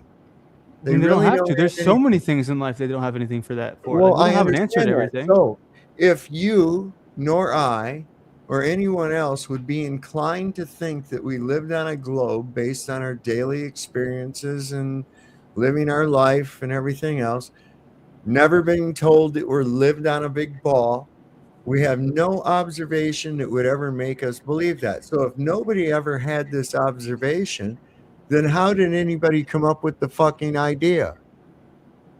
I can tell you that there's a lot of reasons for that, and I'm sure you're aware of them. But I think this is still. Wait, no, I'm not. But it's still a I'm part of not the aware script. them. What if nobody logically would come to that? Even Because it takes a think team of that people way? to get things done and to get information, and I'm not assuming they're No, it correct. doesn't. Yes, Hold it on, does. wait For a many minute. things, it takes a team to get You things would have done. to first. You can do before very you- few things by yourself. You in would this- in first this have world. to start to go into the direction of thinking something like that before you go on to try to confirm. When you look at a cloud, can you tell that it's water? What the fuck are you talking Where the about? fuck are you going?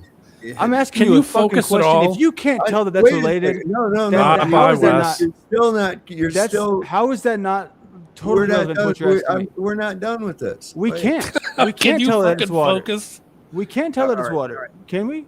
Yeah, Buddy, we hold can on a pretty second. much I gotta- deduce that it is water. Yes. I gotta tell But everybody- how would you come to that conclusion by yourself? Just looking By at the it. observation. Well, you know, we do conversation, have discerned senses. One of them, you know, I mean, divine senses. One of them being discernment, and the lack of credibility that these people have been caught, you know, lying over and over and over.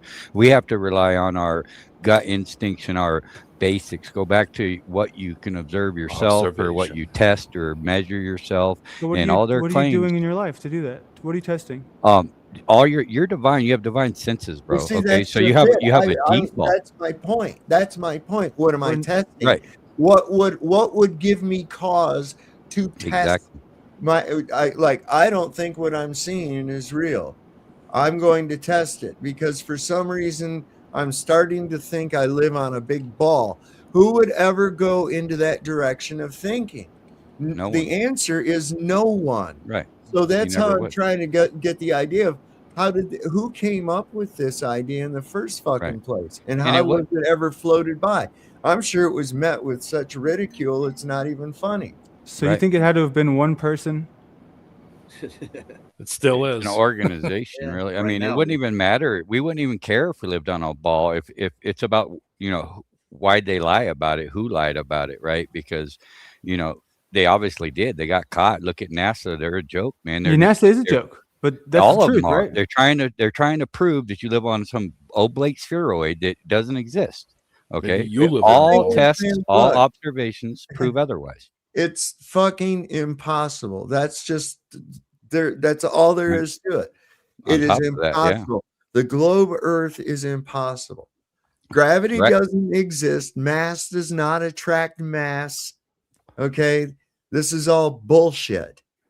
Everything. I agree with a lot of it, but I still everything don't. is I still don't think medium it's flat. reactive. Everything is medium reactive.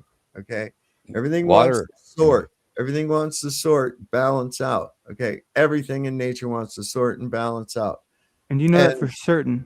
Water alone proves that it's Everything's topographically flat. everything's yes. Water It's the law of alone. entropy. Everything seeks equilibrium. All large bodies of rest never show convexity at their surface ever. So You they're not travel going to long bend distance. around a ball. It doesn't work. Water, the laws of If you physics traveled don't. long distances, you know it's not a ball. Oh yeah, by the way, guys. Wait, how is the way that the you're- case? I've traveled many long distances. Well, you can't get Were you hundreds of upside miles down?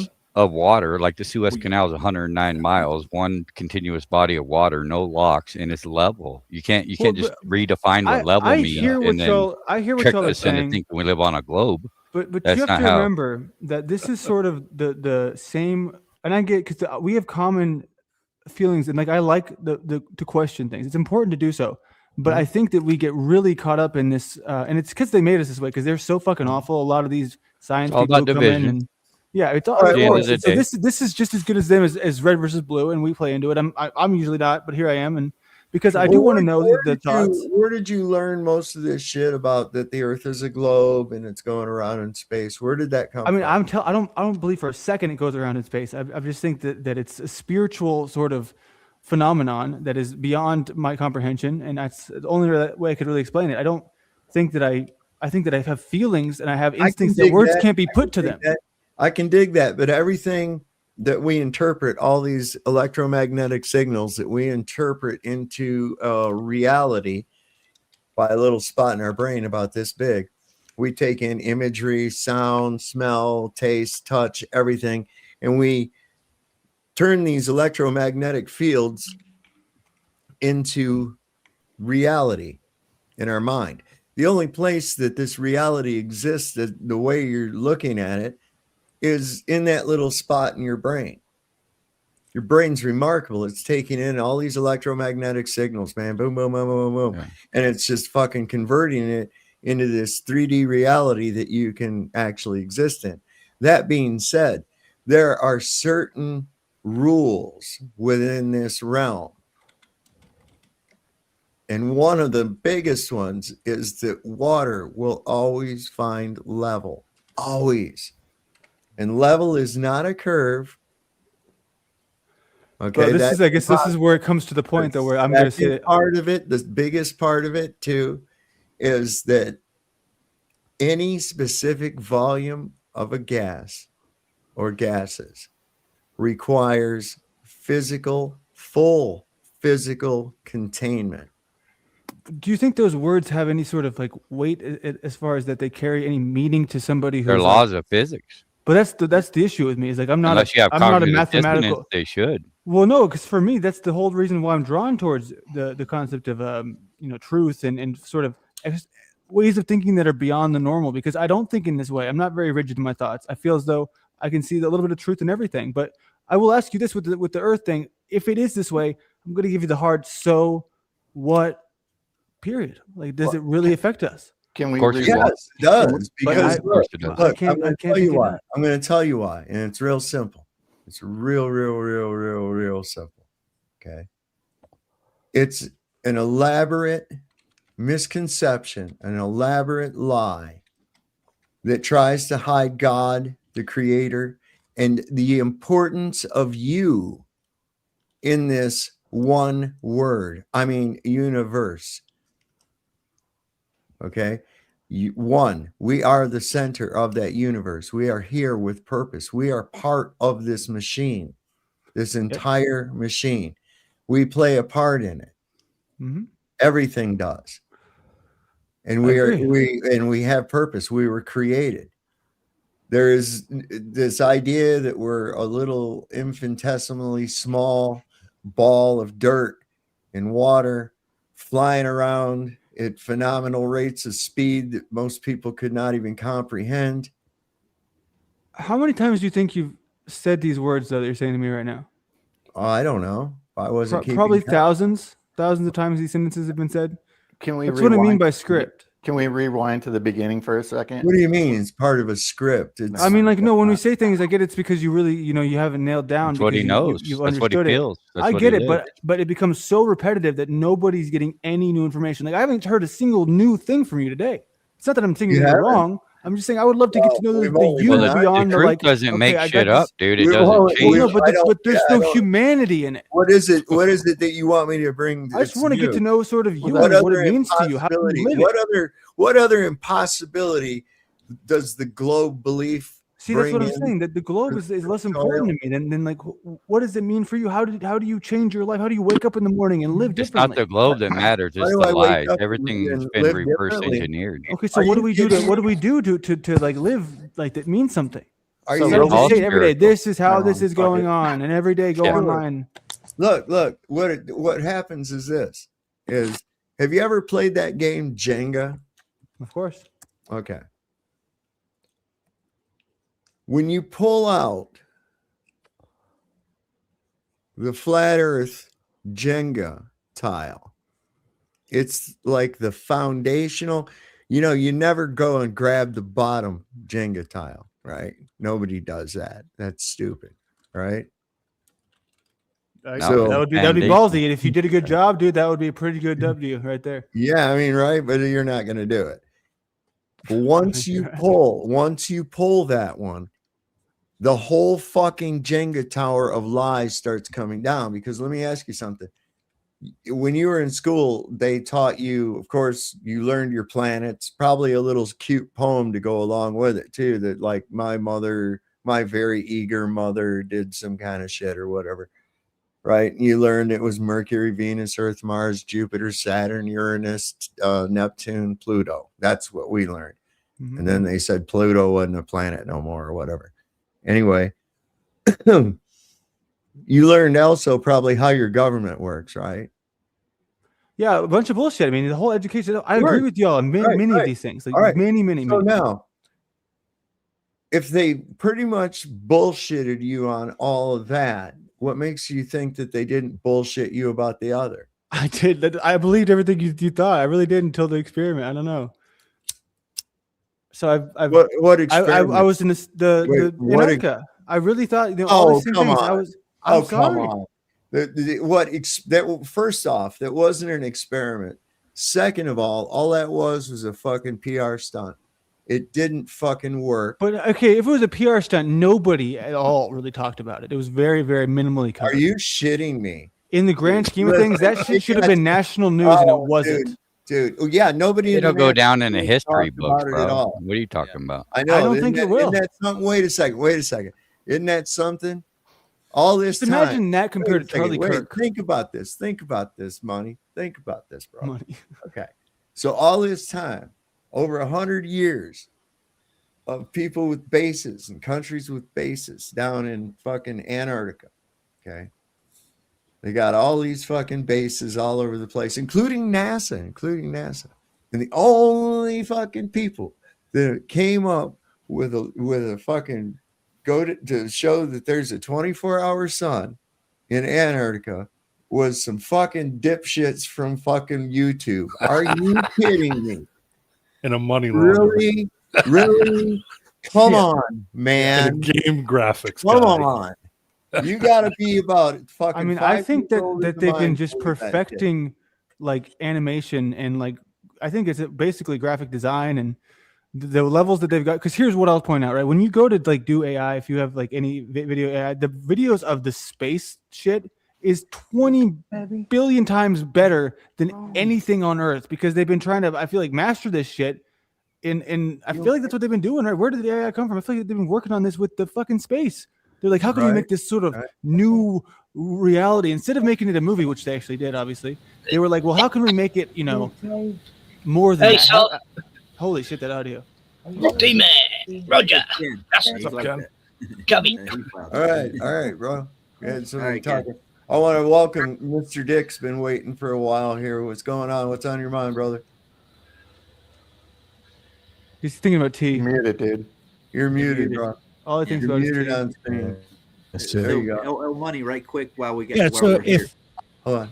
an Olympic pool should have 2 thousandths of an inch of curvature, and with the slotted nut gauge, we can measure thousandths of an inch very accurately. So we can make one of these devices for a pool that was maybe 10 times the length, or even just a flat surface or something, and then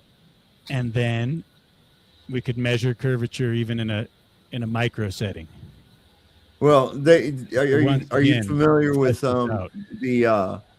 the ice rink? I think I heard about it, but refresh my memory. I'd love to hear. Okay, it. so these Get a recap. Zambonis, ice rinks, about like what you're talking about, and they have this machine called a Zamboni that goes out there and it smooths and flattens, levels out the ice. And the ones that they use now use a laser to level out the ice. So no curvature, none whatsoever in that entire span at all. It remains level. So, yeah, it's absurd. The idea that the substantial bodies of water would convex that way is ridiculous. I mean, and I see people they're naive in the way they word shit, and I know what they mean, and I see these fucking globetards go against them and say shit. Oh, look here, and they'll show them a water drop. So I And gotta I'm say, like, I just "God damn, realized that's static tension, man. Get out of here." who's D-Man? Okay, D-Man's in the top right. So the red horse primarily symbolizes war, bloodshed, and conflicts. Book of Revelation. Okay, y'all are in this sort of zone, right? This is the Pegasus. The local deck, it represents as above, so below. It's the evolution from the from the vicious life force that you have to just go out and fight to survive, like humans had to do for most of human history, and to what we're at now, where we can just live and be creative beings. So It's you guys just standard- see shit it's standard everywhere. oil. It's what- standard oil too, man. Looks pretty demonic to me, that horse in Denver. That's what I'm saying. You guys don't realize how you're living in this excessive state to where you're afraid. Which, if you're afraid, then you're not living like We're not God afraid, wants brother. you. That's Maybe the you fuck do. you're You or manifesting. anybody. Hold up, Keep hold that in up. mind. Money. See, but money, listen to how that was. Right? That money, reaction. money. Being aware does not mean you're It afraid. shouldn't mean you're afraid. You're right. If Okay. if we were living to our true purpose, that would be true. Listen, man. Listen. This is the difference between us and you. Yes, us and them, right? Okay. Well, no, I'm not trying to put you in that, but you. But no, you're- but that's how we got to what be as you're doing humans. is you're taking critical thinking and shit that people are. You look at that like that's a bad thing. No, because it just becomes a certain like pattern to where when I started this channel, it was like Modern Men was my, Lost Again. It's I just came up with it meant nothing, but people are like, yes, 33 and they just always have some sort of way to spin it. Everything, Oh, and I could listen. it would never Listen, be I'm, fair. I'm the first one to agree with you that there's some of these motherfuckers that go off the charts with this shit. Like I've seen some like they say, "Oh, look, see that dude? The way he scratches his eye, look." And he says that's he's an Illuminati or some shit, and I'm like, fuck this. Yeah, dude. I mean, it's like You I don't know, know? man. I see a lot of beauty where a lot of people see some really evil, scary shit, and I'm like, I just can't because I see like when I see real evil shit. For example, somebody was showing me this wrestling video. It was like an intro, and it was I felt disturbed watching it because it was like I would call it demonic. I mean, I don't usually use that word, but it made me feel sick to my stomach. But like I don't see that in sort of many things that others see it in. Yeah, that's why I don't know what it was, but Catholics used to scare the shit out of me when I was a little kid. Like still scare me. Catholic services and shit did. And I mean, it scared the shit out of me because I'd see in these movies or these satanic cults would be having some kind of a ritual, and it was all holding candles, and it was dark, and it was the same thing in the fucking Catholic church. And I was like, holy fuck, man, how is that not like the same thing? And understanding something and being scared are two different things. I think most of us here only fear itself, and maybe it's just you're in the wrong saloon. Not to be mean, but you don't understand what you're talking about, brother. I don't understand what fear is at all. You're just gonna let feel. So you're fearless. I don't all feel fear I don't feel fear about anything. Okay, that's Well, good. Me neither.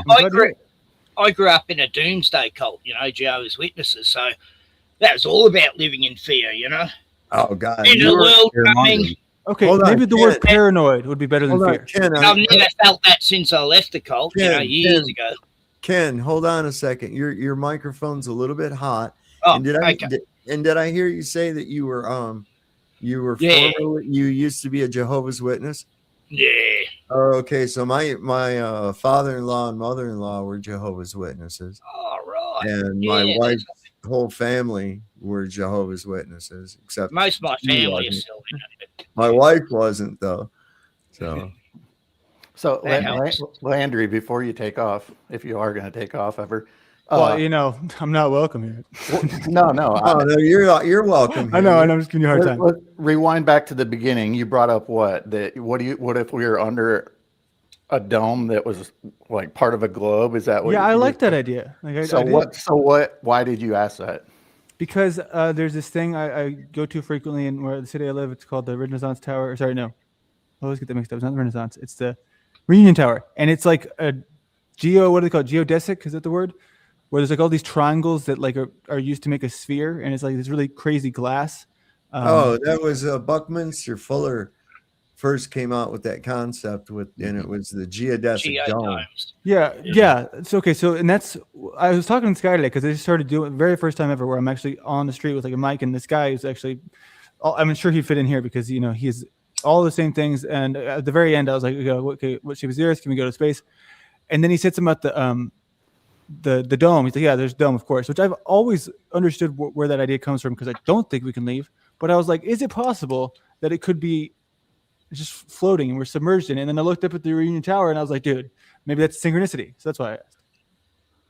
You should look into what a toroid is because our electromagnetic fields, Walter Lewin's also stated, he's an MIT professor, that electrostatic is 10 to the 36 power more times powerful than gravity. So gravity is just their magic that makes you believe you live on some spinning ball. But there is most likely a sphere of the toroidal electromagnetic field that could be the globe. But we live on the plane, the dialectic plane of the toroid, in my opinion. I wanted to make a real quick analogy to what with Ken. And I know that, all right, so Ken, I know that how long have you been out of the Jehovah's Witnesses? Mr. Dick, you're losing weight. Since the late 1989. Yeah. Okay. So, they don't go around to nobody's houses no more. They just set up kiosks and shit. They got them silly carts, Yeah. Set up the carts. And they do everything off a tablet now. They don't use their Jails have tablets now too. Oh, they've even got their own television station now. Yeah, You know, and they got a web station. Their own Okay, studios. So you know that in the Jehovah's Witnesses that any literature that's not approved by Jehovah's Witnesses is heretical. It's apostate material, right? Okay. I'm classed as an apostate. Right. Very So, hated. just like that with flat Earth, you see. Yeah. Okay.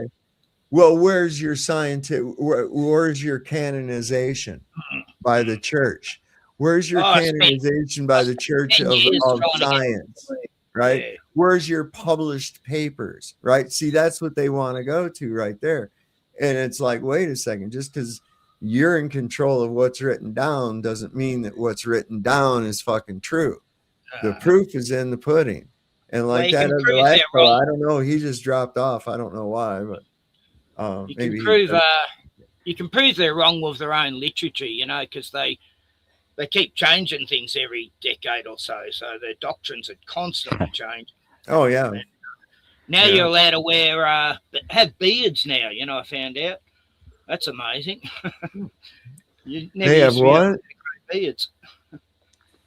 Well, they're allowed to wear beard. You're allowed to have a beard now. Yeah. Oh yeah, Still yeah. not allowed to I have heard blood about that. transfusions, though. You know, they're still sacrificing their children to Jehovah Baal. Oh God! Can I? Guess you didn't get the response you wanted. If I could say something, when it comes to the electrostatic energy, as far as I have researched, so everything has this toroidal energy. It could be a magnet, or it could just be like this bolt. That would be more dialectic, right? But Even the human body, yeah, absolutely. yeah, everything has this signature. And while I find it fascinating because it seems to be something from the field or the unseen that really can't be fully comprehended or even fully articulated, we're just trying to put measurements and ideas and ideas of motion to it to give us some kind of understanding of what's happening, but it's not even really in movement. And so all this building blocks the illusory state of reality is really fascinating, but I don't think it tells us fundamentally if it's round or flat. So when I hear people make that argument, I go, where are you then making that leap to say that tells us the shape of the realm? Water. Simple. Yeah, water. Can I ask Water. Mr. Dick a question? Would it behoove you guys for a second? Could you How expound many- on that? Because I don't understand how All large I'm bodies of saying water at people bring rest. up electrostatic energy. They say, like, go look at electrostatic energy. Anything from a gallon of water or bigger, any large body of water at rest never will show convexity at its surface. In order to be on a globe, it has to have convexity. It's hanging upside down. Yeah, at the bottom. I What got were you gonna say, Roger? Yeah, I wanted to ask Mr. Dick a question. When you're measuring the swimming pool you're talking about, how many data points do you use to go across it, and do they come back exactly the same with your little device? How did you get convexity in a Olympic-sized swimming pool? How do you get data points across and show convexity around the whole pool? Show me how it's done. You'd have to start in the muted, middle. dude. Because you'd have to assume that the middle of the pool would be the highest point of the arc. You're muted. Yeah, we can hear you, dude. Yeah, I so thought you when were a ball's- talking about yeah. how would you determine where to start on one side versus the other? Yeah, well, Isn't that you have more to what show you're looking at? convexity in, No. in the water. You Like have to show Saab it. said, you'd have to start in the middle because that's the apex. Wherever the observer is going to be the highest point on the globe. Yeah, in the pool. Right. So you got to the start in the middle of the pool in order to get convexity in all directions. Oh, I see what you're saying. Interesting. Yeah. Mhm. No, that's not interesting. That's an Because experiment. that would you be should the try. highest point. I do get what you're saying. Yeah. Right. Yeah. But It's all in the actually how observer's this gauge location. works, ironically. That's how you would find like relief on a neck or something to that nature. If you're going to find curvature or My dad was convexity, you have to my go dad from the was middle. 'Cause that's actually where Right. you The know, convexity has to go in independence all would be. directions geometrically. It has, physically, and it doesn't. It simply doesn't. And they get caught with their hand in a cookie jar because one minute they want to claim boats going over the curve, toilets flushing backwards. Then they're going to show us a bridge that shows way too much curvature before the horizon. It's like, I mean, let's be real here. These people are they're desperate, to say the least. Fantasyland stuff. My dad was a tool and die maker for General Motors. He used one of those little was that a flatness indicator? What do they call that thing? Yeah, he was really something else. The machinery my dad used, it was something else. Anyway, Testing tolerance of steel. Yeah. But I you mean, would have now the they're same- using fucking lasers. You would have the same problem whether it be if you were standing on the ground or it was covered in water. Even if you were floating on the water, where you'd be floating would be the highest point, and anywhere away from you would be lower from where you were. Right. That would mean that the ground or the water would not appear to rise to the eye level. You see, it would never appear to rise because it would be going down away from you in all Right. directions. You would Proving have that it's down to see optical that, when you Yeah. the horizon anyway. Here's a digital one. Listen, like you're just talking. Oh about. yeah, those are cool. A little inclination indicator For sharpening knives. Oh, nice. Oh, so it tells you the angle of the blade, Yeah. the edge. Yep. Yeah. Here comes Thanks. Sean with his ad homs. I went to Say hello. Bali once. in an Apparently, I need to put my teeth in, folks. I went to Bali once in an aeroplane, and I was allowed to go in the cockpit, and I was going, "Wow, it looks so flat. Where's the curve?" You know, That'll make so the curve. be higher I up, can I imagine. guess. You know, they I didn't can even think it imagine. up. Yeah. I Yeah, want I John mean- to print me out a globe. That's what I Hey, want. they're really having a time out in California with the rain and the floods and shit that are going on out there. It's really bad. Death Valley flooded out. What? Yeah, Panamint Springs area flooded out. There was flash floods down in Badwater. Yeah, it was really bad. I haven't heard that name in forever. Badwater, California. Yeah, listen, man, that's the lowest point below sea level anybody can get to. Whoa. Yeah, man. Without going in a cave or something, you know. Well, they had hurricanes, you know, inland at North Carolina. I mean, that doesn't ever happen. No. You know, the fires in Maui and California, and we've had similar things. Like 2019, the whole East Coast was burning up. All at once, each state started at the same time. They had to shut down the highways in Michigan today because of bad weather. And that's bad. When they have to do that in Michigan, that's bad because those fucking people are ready for the snow. I know. I lived there for 30 years. And then I lived half my life there and then the other half of my life here. Ain't that wild? Oh, yeah. Yeah, they'd all have chains on their wheels, wouldn't they? Yeah, Yeah, well, a chains lot of people are so used to it, you know, that like I know how to drive in the snow. I can drive in the snow. I can drive in the ice. Yeah. So can I. We got snow in Australia. How is all that? I don't know. Somebody's dinging on something. That's my phone. Like a whole bunch of Facebook or YouTube notifications all at one time. Wow, I got those earlier. I got rid of them. And so, We- Mr. we Dick, I got a actually- question. I got a question for Mr. Dick, right quick. One more. Do you know how a permanent magnet works? Yeah, he's not going to be near his microphone. He's busy doing. You're experiments. muted. You're muted again. No, go ahead and enlighten me. Well, no. The difference between a permanent magnet and, I guess, a non-permanent magnet would be the best way to describe it. I mean, do we have a permanent? Yeah, electromagnet. How does I our didn't catch compass that. It work? broke up there. What's the difference? Yeah, what's the difference? I'm asking. No, I'm asking you. You're the one that brought it up. No, I said, go ahead and enlighten said, me. you know what a permanent magnet, and there is a difference. One is a permanent magnet. But it's not. That's misleading, though. It's not really. Yeah, it is. It's gonna be subject to entropy in the long run. But we've Okay, had but you brought it up, so can you tell me what it is? the difference. One is a magnet, and one causes magnetism. Yeah. Yeah. So something that can create a charge, like this speaker that I have here, would be a permanent magnet because it can charge other things. Yes. Yes, exactly. It'll lose power over time, probably not in your lifetime using it the way you're using it, but it's using the stored energy. But in the long run, there again, electricity had to be in play in order to have that stored energy.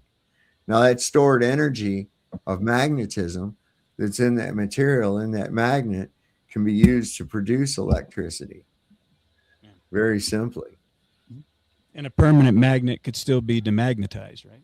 Yeah, oh yeah. If you heat it up, you heat it up to the Curie point, which I think is what, 5,000 degrees, it loses all magnetism. Boom, cherry red, it's done.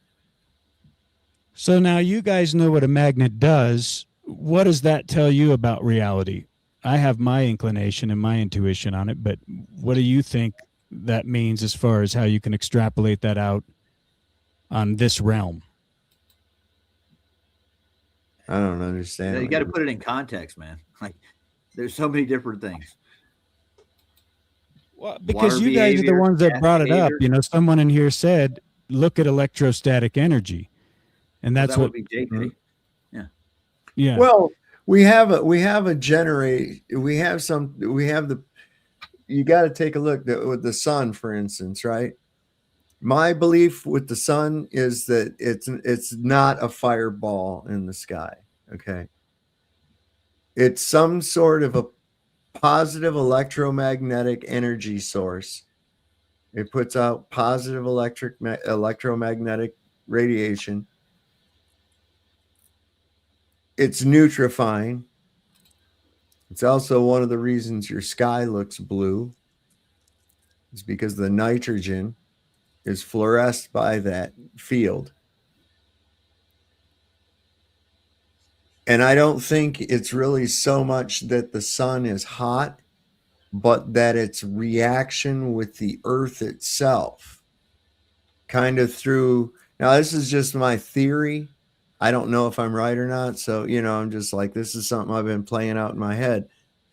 And we have, of course, the moon being the negative to that positive. There's quite a cycle that's involved with it. Of course, we know this 28-day cycle that takes place. A lot of things on Earth are influenced by that moon cycle.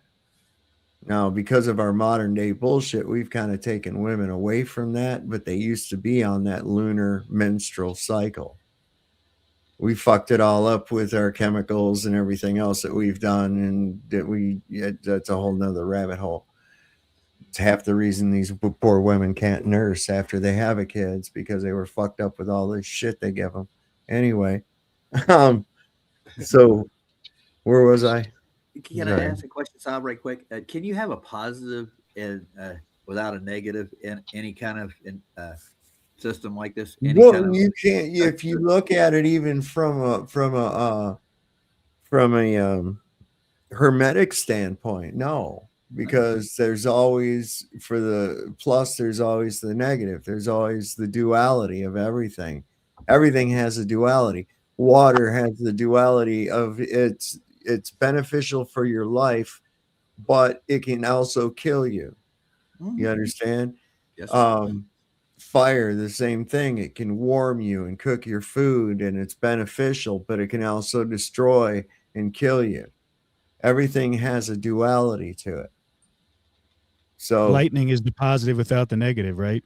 It's going to eventually create an arc. It's going to do something. It's got to. It's all the unused energy that we're not using in the atmosphere. That's how much there is. And listen, I'm telling you something right now. Some smart ass a long time ago, and they did this, and they've got the people bamboozled. You think they fucking fooled everybody about the moon landing and the earth being a globe?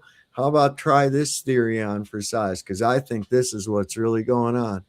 These motherfuckers are actually harnessing that energy from the atmosphere for free, playing like they're getting it from nuclear power or some other dumb shit, and then selling it to you.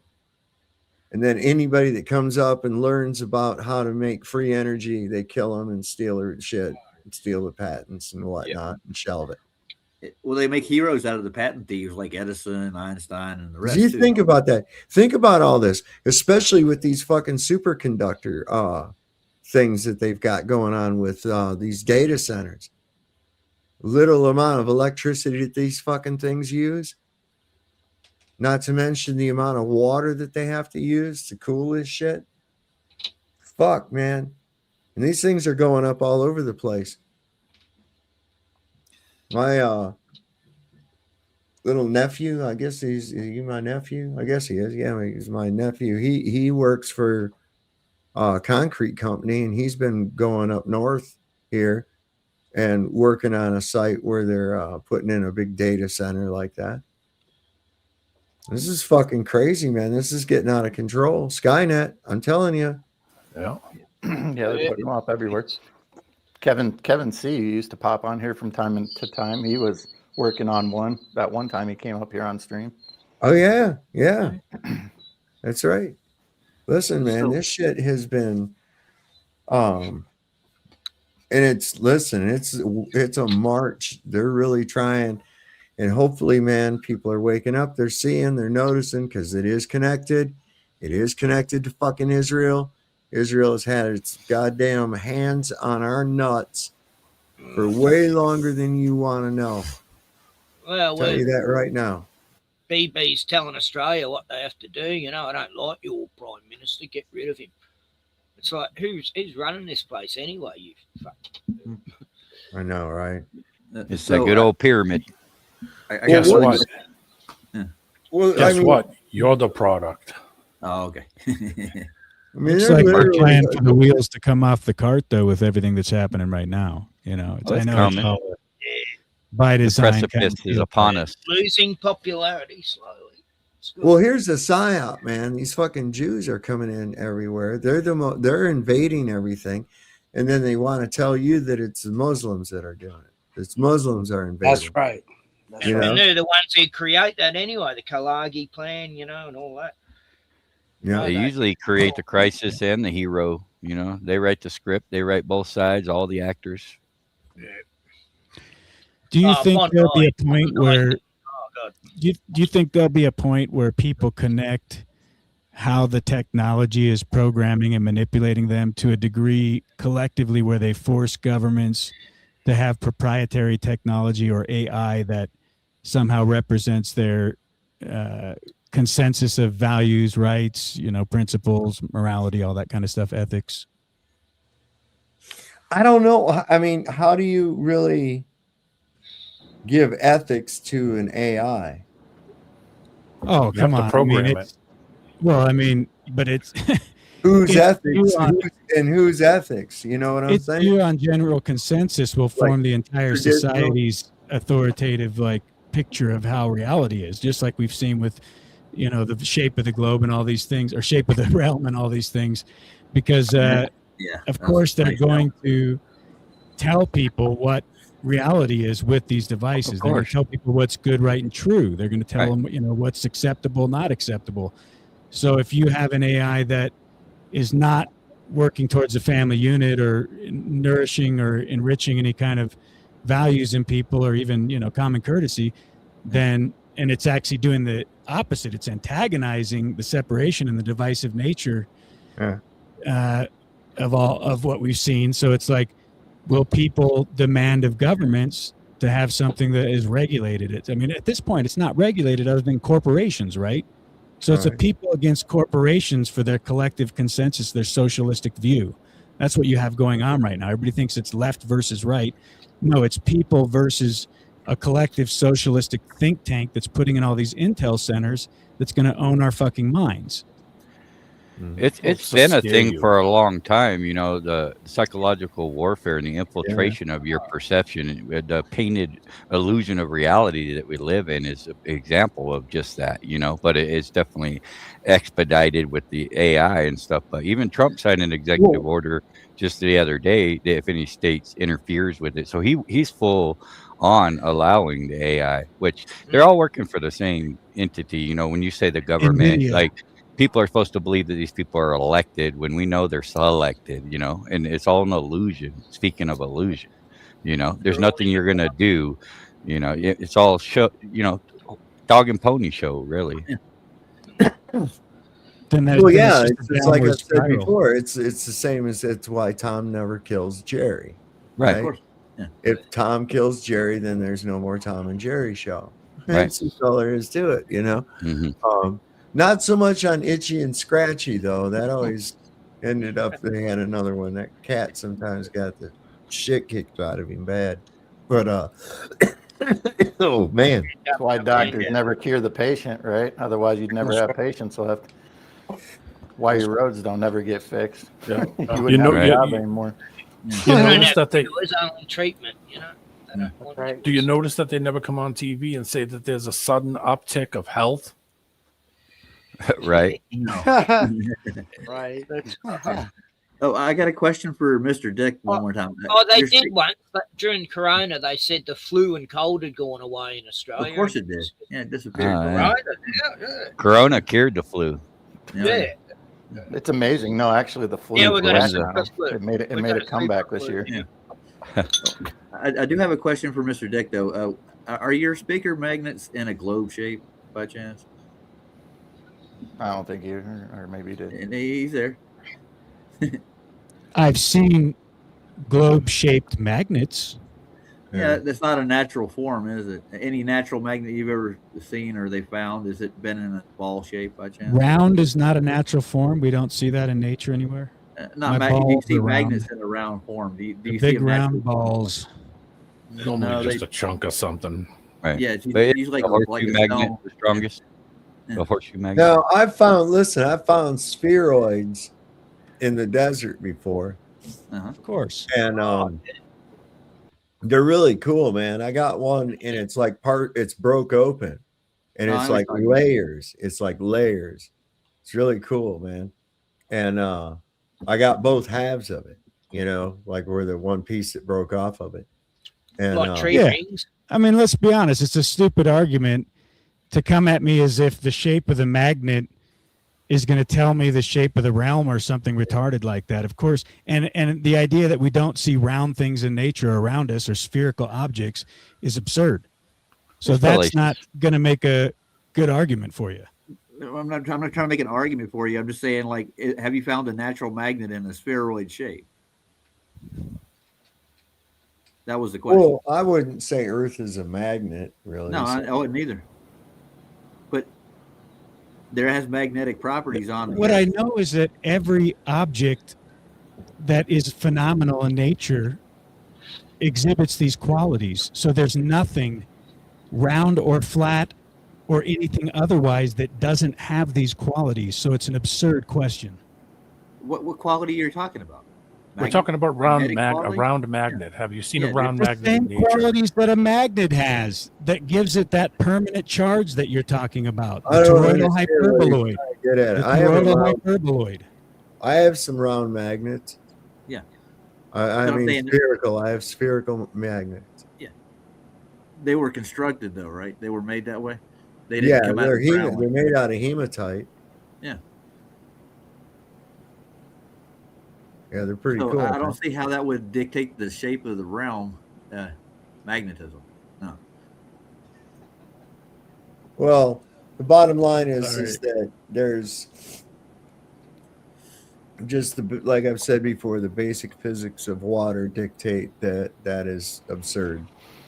The convexity of any kind is absurd, as is concavity. Okay, it's Trying to level. make it be any shape though. It's level. That's all there is to it. It's level. Yeah, that's why they Now, have to change the we definition know of level. that, and we also know that in order to have any specific volume of gases, you must have some kind of physical containment. Okay, this is axiomatic. There's no gravity acting on air. That's ridiculous, because the air or the medium is what you gotta want to call gravity, and it's the object's relationship to the air or to the medium. There's never an instance where something is not immersed in a fluid medium, whether it be a gas or a liquid. There's no other thing. Even in a so-called quote vacuum, you're just in a very low pressure system. You're not in a true vacuum. You're in a vacuum. It'd be the same as like, you know, them fish that live way down where there's no sunlight and shit, and they got their own lights on them. They got those big sharp teeth, and they're really freaky looking fish, right? Oh yeah. If you try to bring them up to the surface, they'll die. They'll die. So that's the same thing. You didn't take them out of the water. You took them up to an area that was too low of a pressure for their bodies to survive because they're built for a higher pressure. Same I thing. get that, and I think that makes a lot of sense. That's one of the strongest arguments as far as just completely debunking anything we've been sold as far as, you know, what reality is. But Yeah. because there is no container, and without that, like, none of that whole fucking model they give us makes any sense. It's just No. ridiculous. There has to be containment. There's no other way ever. And this is the thing too. They say, oh, well, it's if it was the air was being affected by gravity, how would you be able to do that? You should be able to weigh air, right? Well, what do we find out? The only way to weigh air is with a sample of air in what? A container. But we have to pressurize the air. We have to pressurize that. Well, wouldn't the fluid, the water itself, help with that air pressure too? Like it's a surface, it's going to push against it, but it has to have a container around all of it. Water can contain air. Absolutely, water can contain air as long as you can prevent the air from reaching the top. Okay, That's hard, isn't it? Right. So, but in itself, a bubble itself, the air and the water are not mixing together, right? So My magnet's round. That's a big magnet. Don't get it too close to your camera. It could fuck it up, man. It's round. You can cut a square one too, dude. Nice speaker. The difference between round I and a got sphere. magnets. I got neodymium magnets over here that are all different shapes. And what's really cool, you want to try something really cool, get yourself a piece of copper tubing, okay, a piece of copper pipe, about yay long, maybe a foot and a half, and take a little magnet, especially if you've got a neodymium one, and drop it through the copper pipe, and it'll float. It will float. And what's really cool is it'll make a really wild noise a lot of times. It'll go like that as it goes down. And then finally, as it breaks free at the bottom, then it'll drop at free fall speed. It's because it's wobbling. That's why. It's because there's an electromagnetic field in copper. See, even though it's not ferrous, it's still affected by magnetism. Copper is, okay? Which is interesting because copper is highly conductive, right? It is. I had a thought there. Oh, I switched my mic on. Don't you It's think like magnetism? so much money now. It's worth a fortune now, copper. Oh, of course it is. Yeah. So that's some interesting shit you can do with that magnet. But you know, that's another reason too, is the properties of a tube of copper, which is essentially a coil, right? Has these electromagnetic properties. Now, like, all right, so like, have you ever been on a roller coaster and after it goes down the big hill and it starts to go around this thing, you'll feel it slow up, right? You'll feel it slow up real quick. And it's like, you think, oh, they put on the brakes. Well, what they've done is that they have these aluminum plates that are running across underneath of the car that you're on, right? And there's a magnet in the track.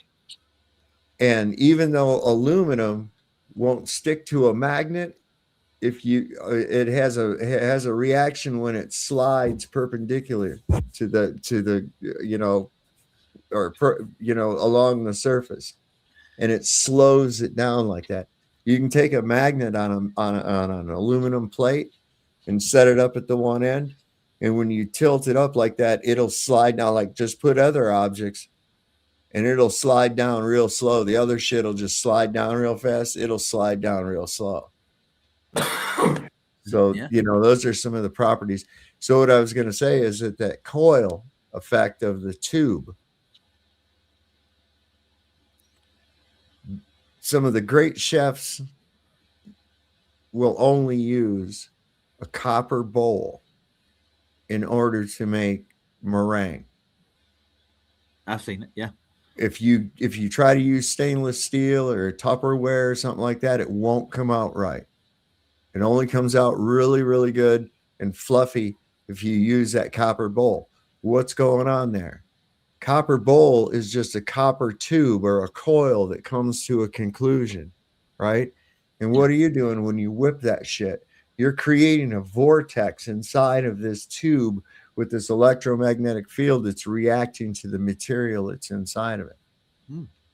See, there's a reason they used to use copper pipes.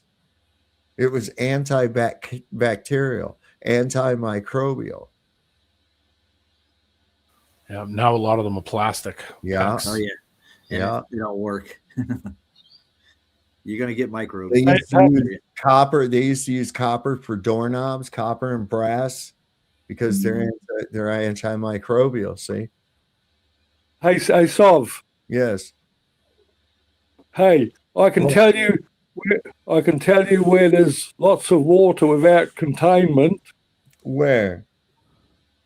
In the clouds, hundreds of tons of water floating in the air. Well, it's not water yet. Yeah. No. It's in between. It's in between. It's getting there. It's getting It's there. in the but yeah, container. And I mean, if they're in the cloud, wouldn't the cloud be the container? And good luck Yeah, that's proving it. interesting. Yeah. Yeah. Now I had a theory. Just came to me. Like, do you think there's an equilibrium in a magnetic field of some sort? Yeah. Wouldn't you find equilibrium everywhere with magnetic fields? Yeah. Weird. So how do those 1,000-ton clouds? How do they defy gravity? Who does? Those big black clouds that float across the sky with hundreds of tons of water in them. Gravity? Yeah, they when they turn into the hundreds of tons, they're hundreds of tons of potential water. Yeah. Have you ever weighed a cloud? That's nobody- what, I mean, right? how can we prove that Too that's heavy. actually the case? Yeah. They're hundreds of tons of potential water. Just like a big chunk of ice is several tons of potential water, but only in the liquid state. Can it not be not cloudy and have rain dumping? Does it have to be cloudy to have rain? No, I don't know, man. I've seen it rain sometimes and there's no clouds, man. Right. That's what I'm saying. I don't think I think that that's just more lies. I don't really think the water's stored in a cloud. I don't know. Just throwing that out there. I believe it's in the cloud. I have no idea. How do we prove that? Like, how do you? But I think it's I think it could be both, because like you say, I've seen it, sunny as shit out, like that song. Have you ever seen the rain coming down on a sunny day? And it's like, right. And maybe the rain released and the cloud is gone. And by the time the rain's hitting, it's sunny outside. I don't know. Maybe. Yeah. I've got something on. I've got something on that. It also says that, when high altitude moisture falls through drier air evaporating before reaching the ground, but sometimes creating a fine drizzle called serenin. So I've heard of that. It can rain from high up, and Right. you look up and not see it because of evaporation.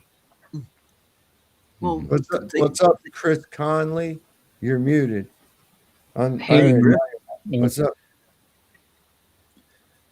Just good to hear you're talking a lot of stuff that I know a lot about, so I popped in to maybe speak here or there. When I was talking on Flat's channel earlier, it seemed like my mic was yeah. like I was buffering or something sometimes. So if that happens, sorry about that. If you can't understand me. You sound good right now. Yeah. Sound 5x5, brother. Yep. Okay, cool. Coming in loud and clear. And so I found an interesting video I played on Rogers the other day about all crepuscular right. rays. I threw it in there. Crepuscular rays. Yeah, the guy show has good physical examples of how the rays would work. Yeah, it's a pea brain video. I think they redid on BitChute. The only Ray I want to see right now. Hey, Ray. Ray, Hey, Ray. Ray. Begging me for fucking money. I'll show you a picture right now. Well, and you're talking about those rain clouds. Water vapor is more buoyant than air. Raindrops falling on my head.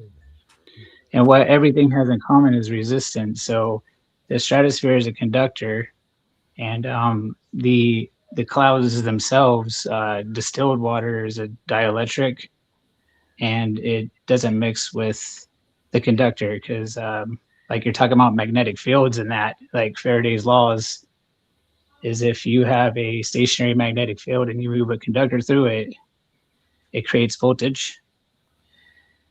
So that's what's creating daylight. Daylight's its own, it creates its own voltage.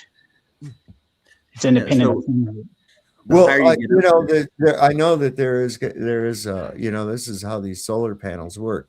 And something I noticed too is that the moonlight does not register on a solar panel. Yeah, weird, ain't it? And if it were the reflection of the sunlight, it would. Yeah. But it doesn't. So I thought that was kind of interesting. That was an observation I made when I had my own solar panels. I was like, isn't that crazy? We don't get no voltage during the full moon. What the fuck's up with that? Yeah. Well, can I touch on one thing that? No, Tom- you can't, Roger. I'm tired of you touching stuff. Why you always gotta be why the fuck you always got to be touching shit? What's up, man? No, go I was ahead. just going to say the higher they get up, like with the sprites and the elves, the discharge up there is a lot more potent. The higher you get. Yeah. Yeah. Like Think So I think those are not being proven. They'll look CGI, every single sprite and elf pictures, because the stratosphere itself is a conductor. Like that's why the clouds, when they get to 60,000 feet, they like hit a wall and then they flatten out because it's like, nope, I'm a dielectric. I don't mix. It's a conductor up there. The entire stratosphere, diurnal, day and night. I just thought of a joke. All right. So what did the fish say when he ran into a wall, into a concrete wall? Oh, damn. What? Yeah. Oh, that's a good one. Nice. So you don't think that any of those sprites or elves are actually real? It's all doctor CGI photographs. No, because thunderstorms themselves are the clouds that reach the stratosphere. Because what you have really, they say it's static. They say everything's static, really. Corona discharges and like even lightning. But really, it's a thermoelectric supercapacitor. And it's like a spark gap that happens because if you know the Seebeck effect, where you have two thermocouples, one because at the stratosphere, it's negative 60 degrees, and on the ground it's 60. So you have this temperature differential, and it builds up an electric charge, and the clouds act as a dielectric, which is what capacitors are. It's two conductors separated by a dielectric. So you have a supercapacitor storing up all this charge from a thermoelectric effect, and you got motional EMF. Yeah, no And electromagnetic field. It's all these small little things that adds up to be something amazing. Well, yeah, there's no doubt that there's a huge dependency by this entire biological construction of the earth, including us and all the inhabitants and the salt water. There's a reason for that. I mean, like I was saying about the thermoelectric, that's why you never It all see. works. Listen, it all works off electricity, even us. Even us. Right now, me thinking, talking, moving, whatever I'm doing, I'm sending these electrical impulses from my brain to my muscles and back from my muscles, specific ones at that, without even having to make a conscious effort of it. Your Right? body is constantly using 100 watts, and your brain is Real using loud. 20 watts. Isn't that crazy? And it's sending all these electrical signals all at once, and I'm doing all these different things all at one time. And that's really kind of an amazing thing. And these people want me to believe that I somehow evolved from fucking some little one-celled organism and up through and dinosaurs and Amoeba. monkeys and all But kinds of you're super efficient, way more efficient than what any a dumb computer. fucking idea. What a dumb fucking idea that is. I mean, the whole idea that we've been that we were created. Now, I think something's been done. It's very possible that something's been done, but that's for another story.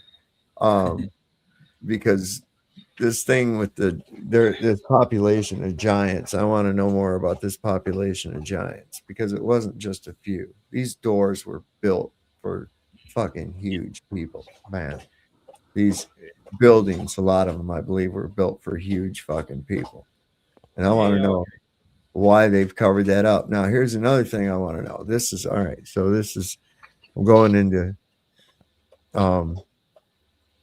I'm going into Crackerville here. All right. This is gonna fuck you guys up, right? So I've told you that I think it's odd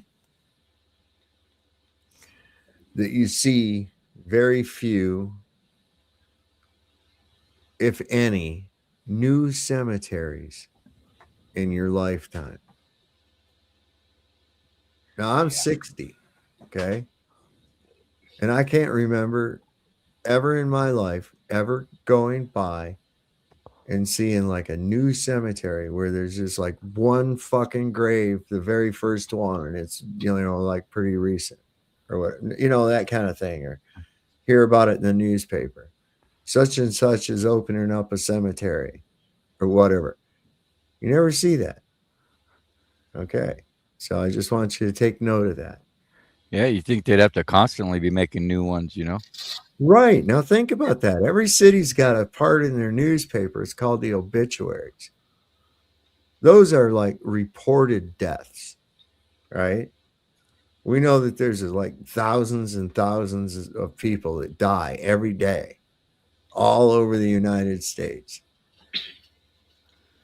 Well, Okay. you can't find a gravestone past the 1600s, can you? I know, man. So here's the problem I'm looking at, man. Now, let's even just say 50% or 60% get cremated. Okay. Where in the fuck are they putting all the bodies? Okay. Yeah. Keep this all in mind. Yeah, When we're they supposed to believe count that. these homeless people, right? They're just all of a sudden some area that's got a homeless problem. They get rid of the people. Where do they fucking take them? Where do they go? All right. So this is getting kind of scary. And whenever McDonald's. there's an Olympic Games, all the homeless are taken off the streets, I know. What do they do? Where do they do with them? Relocated. camps. Uh-huh.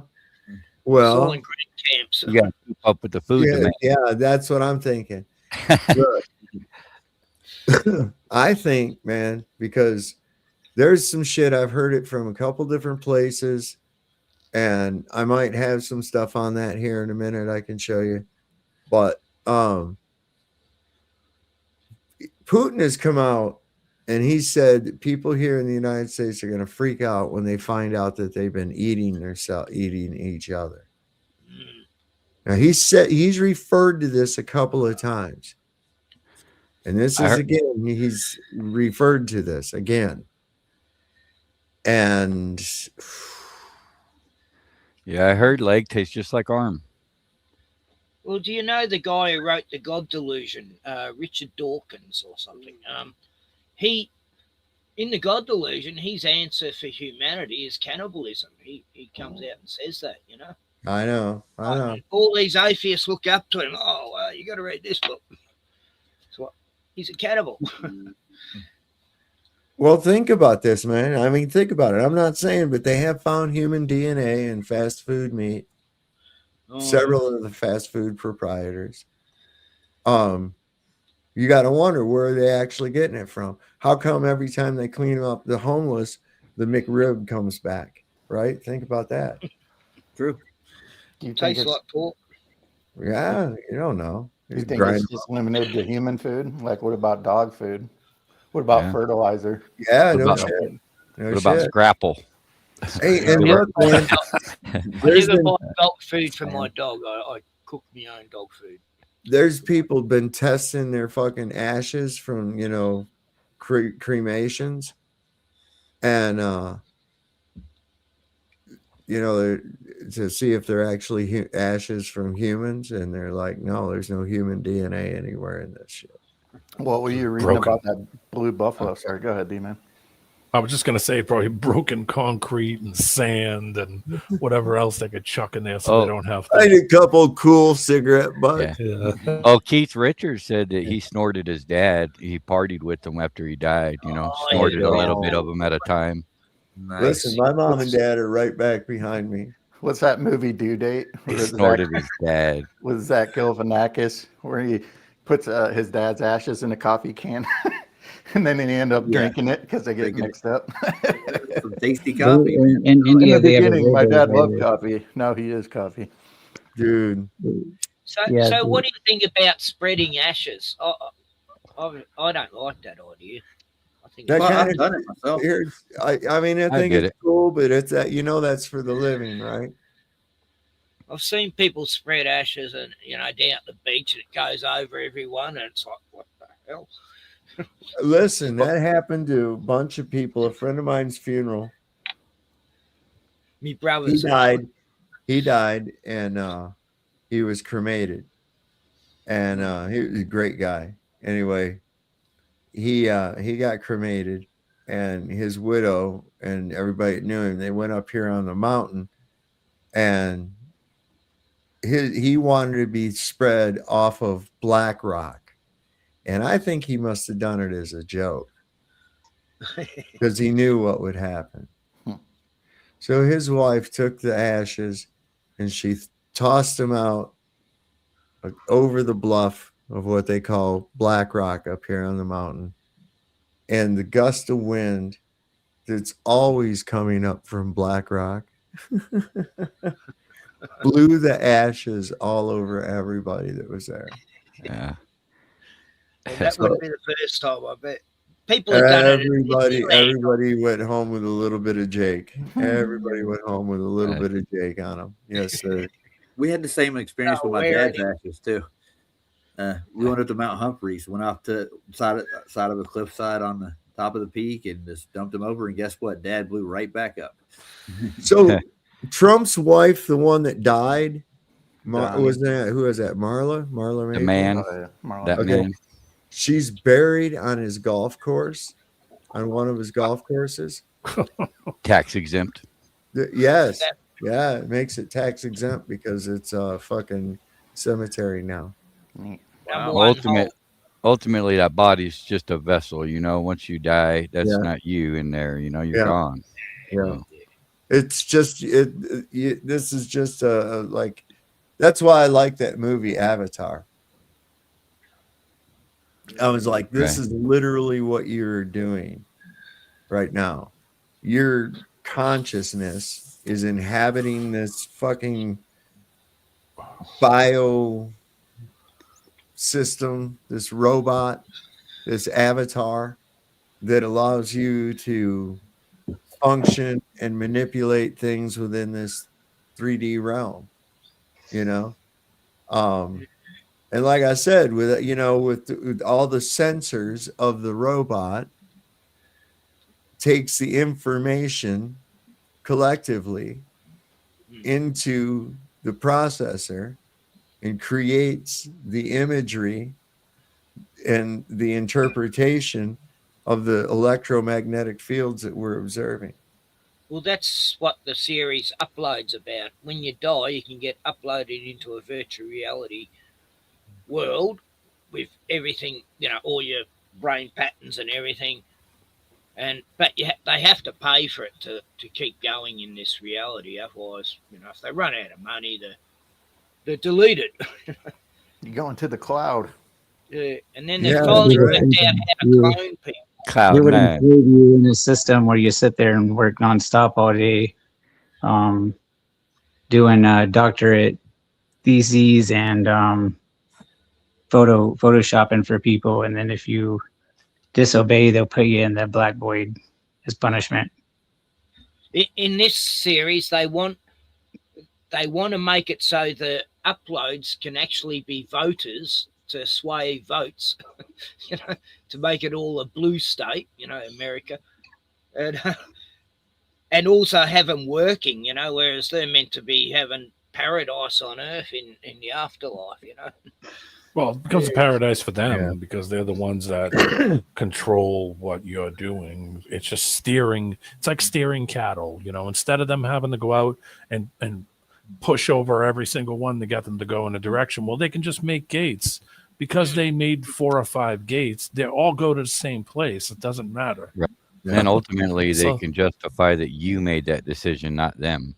Right. Exactly. Well, the whole thing, as far as what I know with the witnesses, okay, they have this idea that there's going to be there's 144,000 anointed the remnant that are going to rule in heaven next to Jesus, and then the rest of us, those that are Jehovah's Witnesses, are going to that are the regular ones are going to be on a paradise, reborn in a perfect body. But first, we have to bury all the bodies after the crows and. Oh yeah, I mean they don't tell you about all that, but the thing is though, that's basically their tenet. Now, they're from what I understand, I guess they think that they're very, very close to having the 144,000 anointed. Well, Now, that class of 144,000 was around in 1914, and they said this Yeah. class will by no means will pass away at the end of this generation, which meant by now there shouldn't be any 144,000 left in the witnesses, but people keep putting their hand up, going, "Oh, I'm an angel."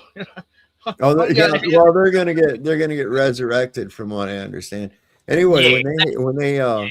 when they have the observance of Passovers, what they call a memorial, That's satanic. they yeah. do a communion, but it's actually a satanic ritual. It Okay, is. because They they pass reject it.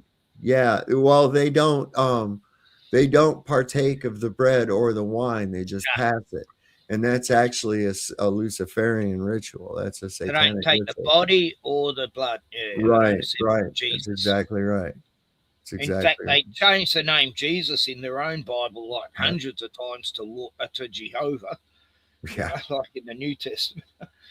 Listen, I know. Wherever it says Lord, they say Jehovah. Well, see, my wife grew up, and her mom and dad were like in and out of the Jehovah's Witnesses for like years and years. When they died, they were in. And my wife, like, as soon as she was like old enough to not have to go, she didn't. And I was like, because I'm like, I never hardly went to church. Okay. But I seem to know a lot about the Bible, right? A lot more than people that go to church do. Now, by no means am I any kind of an expert or anything else like that. But it'd be funny because I'll say something about, that I think most people that had grown up in a semi-religious upbringing would know. And she'll go, I don't know. I never heard that before. Well, And I'm like, are when you I kidding left, me? I relearnt the Bible because their Bible's totally changed, 7,000 changes, So, yeah, I became a Bible scholar. I wanted to know what it was really saying because it did. It all suddenly made sense all of a sudden. Yeah. Well, she got the fuck away from that shit as quick as she could. And I said, how did you not ever hear any of this when you were there? I mean, what were you doing? Look, I was in there getting people out for the last. Well, she was going She was When going. She people said would come at you, I'd go, "Nah, get the hell out of here." You know, it's bad. she would you know? tell him. She would tell. She told me. She said she just tuned out. You know, and she said she hated having to go around where they knock on doors. She hated Oh, that. it was horrendous. Oh yeah, I can imagine, man. People I probably went back slamming on the all door. these people. I used to door knock, and I'd go back on all the regular calls they called them, and told them all that I was in a cult and sorry I was telling them all bullshit, and they're all so grateful, and a few born agains were saying we've been praying for you, brother, to get out of that for years. You know, no, it was good. You know, I had a bit of an adventure. I did a church search when I left, and got to call out a lot of preachers then. Well, I used to like invite them in because I had like I like to get into theological discussions with them and shit about stuff, you know, and not necessarily argue with them, but just kind of debate different points and shit like that. It was kind of cool. They could do it without getting mad. I But flat now smack they them don't even nowadays. do that. They don't even do that anymore. Now my brother-in-law, When they he call was- on me, it's like sometimes they've gone away crying because I've more or less convinced them they're in a cult. And I've so come back. when I married my wife, both of my in-laws and both of her brothers and her sister were all in the church, all in the fellowship. Okay. Most All of of mine are still. Now, Leanne wasn't. Now, her brother, her older brother, he dumped out like a few years ago. And he ended up marrying some girl from Thailand and he moved over there to live with her. And now the only one. Okay, so her brother, her other brother, her youngest brother, and his wife, they've been married now for 20 years. They just celebrated their 20-year anniversary. And she's now found out that she's pregnant. She's like 40 years old, man. Wow. Yeah, that's crazy. But yeah, I mean, it's like they're in that blinky shit and they go to that, you know, and look, that's a cult. Okay. Oh yeah, Anything that restricts free thought and I got at least 7 of scorn my for- best friends out of the cult when I Yeah. left, and Good that's for why you, I man. become very hated. You know, because me and me mates were known as satanic apostates. We were evil, and oh my God, Sure, buddy. They shun you, brother. we had They death shun threats you. and everything. You know. Oh, You yeah, know God what, man? I'd tell some motherfuckers shunning me. I'd shun them right back. I'd be like, "Fuck you." Oh, I did. I shut. Yeah. You know, like when they shut me, I don't want to know. I mean, I That's gave like up in the end. the Amish, right? The Amish. They got the So when- Amish. I heard about this Amish mafia they got, right? They have like drive-by shunnings. They get in the little carriage and they drive by, and at the same time, everybody just turns away like that. And they're like, "Oh, fuck, we just got You drive-by." threw oats at me. It was a drive-by shunning. Oh, fuck. Man down. Yeah, that's savage. Shuns fired. Man down. Shuns fired. I always loved seeing the people with the snakes. I always thought that was the most interesting. Oh, the people fucking- that dance yeah. around with the snakes. Oh my god! Oh yeah, that I'm fascinated by that too. The I see Appalachian one snake where he handler gets was bitten cool. on the face. He died, you know, and his Yeah. dad had died from it too. You know, like you think It just he would have. happened. It just known happened like better. months ago. Some guy got bit and died. Yeah, there's Oh, really? one of those preachers in the mountain church. He just went too far with it. He got bit like 4 or 5 times, and he didn't make it home. Snakes don't like being thrown around like a bloody hula. You know, and I could I know probably snakes. I've lived amongst them for too many years. All right, so I could assume that you are right on that. You know, if I were to put myself in the place of the snake and everything, and I don't blame him. yeah, so I'm sure he's probably not real happy. I don't have to ask the snake at all. I'm pretty sure he's probably not real tickled with that type of behavior. He'll probably get a little bit aggressive. Yeah. Sorry, So Pastor, you're what do not you the- think about? Did you ever see when they took Stephen Hawking up into the zero G plane? Yeah. Did you ever see that? Yeah. Oh my God, dude, that is the most hilarious thing. Oh wow, you got footage of that? Oh my God, they took that fucking shit. Yeah, it's all over. It's on YouTube. They took that poor fucker. He was like being thrown around like a sack of potatoes. That was hilarious. Let me see if I can find that real quick. They got all these AI vids. They got all these AI vids of Stephen Hawkins doing extreme sports on his wheelchair. You know, We were watching one where he was talking. Supposedly, he had some like blonde kid, like as his interpreter, and all he was doing was moaning. That's it. And he was moaning like 4 times, and it was like talking to Lassie. It was like, really, Lassie? Billy fell down the well. Rah rah rah. Wait, he also was in a car. Really? Some I was like, this is sad. I don't know if you've heard of Sora 2. It's ChatGPT's like version of Google Veo 3, but they have a lot of hilarious Stephen Hawking videos. Like he's in the slap contest, and he has a robotic arm and slaps the shit out of this dude, and he's doing like All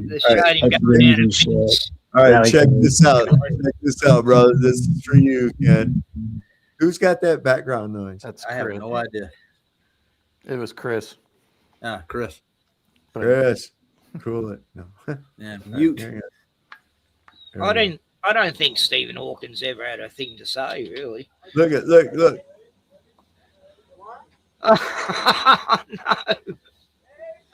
That's torture, dude. He's like, oh my god, they're gonna cook me. Please next. help me. Please kill me. I want to die. Look at him.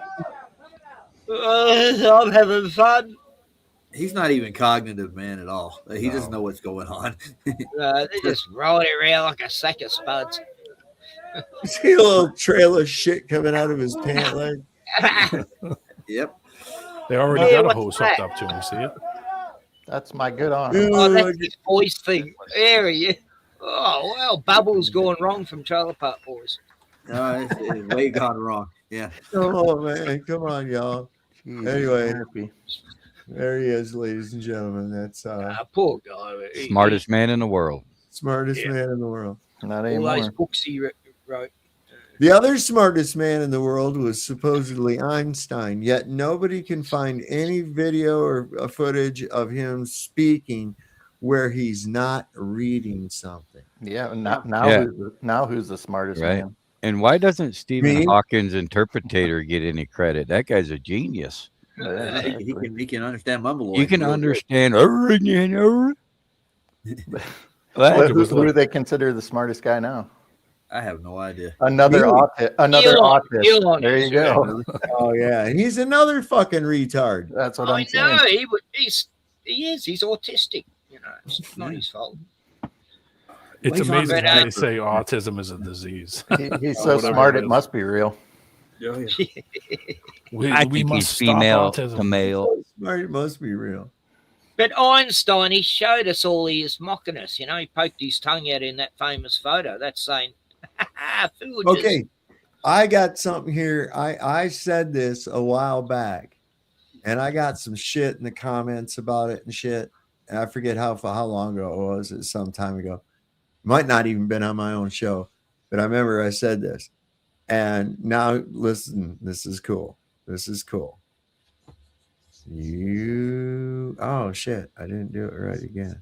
I have to go like that. There. Ha. Scientists discovered something recently that was really interesting.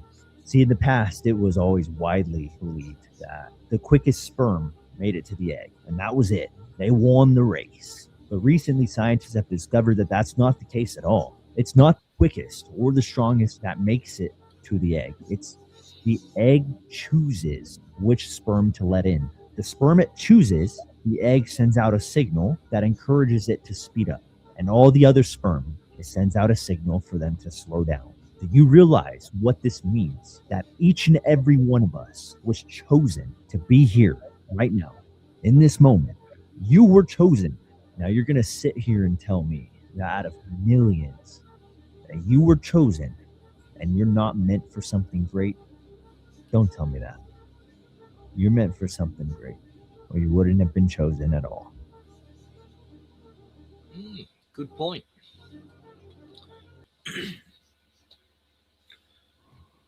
We're so But special. that's what I'm saying. That shit about, you know, the fastest, strongest one, it gets there, and it's more that Darwinian fucking evolution nonsense, I man. was It's thinking all- the survival of the fittest right there. Yeah, that's what it was. Yeah, they want you to think that you're random and your significancy isn't what it is. When your mama's egg chose you. Divine. So you're telling me these women who have 6 daddies to their children, know each one of them children are very chosen. Oh yeah. Yep. Chosen by the egg, yeah. Well, you become a product of the environment. So if your environment sucks, and Right. chances are you'll have So problems with it. if your mother's a leech, maybe it's gonna choose the leechiest or the I don't know how that works. Now, I'm not really sure what goes into the choosing process. You know, Right. Electrical, would it be something to do electrically? Low vibration, different frequency vibrations, depending on the carrier of the person maybe between the two people. You should delve into that. I do know that they're they were talking about having sperm racing. Yeah, we had that on, didn't we? Yeah, I told about that they Yeah, were. I'm starting a betting website. Yeah, for it. Yeah, good. the bids. I hope off track. I hope. Sperm kings. Sperm kings. Sperm And lotto. it's squiggly wiggly by on tail. What would you? How would you do that? Here comes Winnie. Yeah, that's right. What do you do? Put, Any races have advantages on speed when it comes to the sperm race? I don't know. That would be a interesting avenue. Africans can run fast. I know that. You might. The dark ones got to be more athletic, that's for sure. Oh yeah, you know it. They got that sperm with the 2 tails. You know, it's got that extra muscle. Well, you know, we raised them to be that way. You know. Oh man, I'm telling you. In a world. Y'all, come on. Come on. But you get what I'm saying, is that the energy between the two might have something to do, you know, when you just, whether you're, you know, I mean, when you think about that, really, it's just a sharing. I mean, it's taking DNA and creating a new DNA to it with characteristics from both. When you think about it, you know, you've, Oh yeah, definitely. that combining, it's now creating something new combined with the DNA that it's coming from to where it's going. It's got to be some kind of, now it's creating something new, you know, with characteristics Sometimes from. it's good to have a bit of a mix in the race, you know, and they end up beautiful people, you know, because of the 2 races are, you know, well. There's only one kind, mankind. Yeah. So Well, what do they do with the? What do they do with animals when they do it with animals? What was that called? Where it's they're like crossbreeding or they're like doing with the breeding, but you know what I'm talking about? It's like a German thing.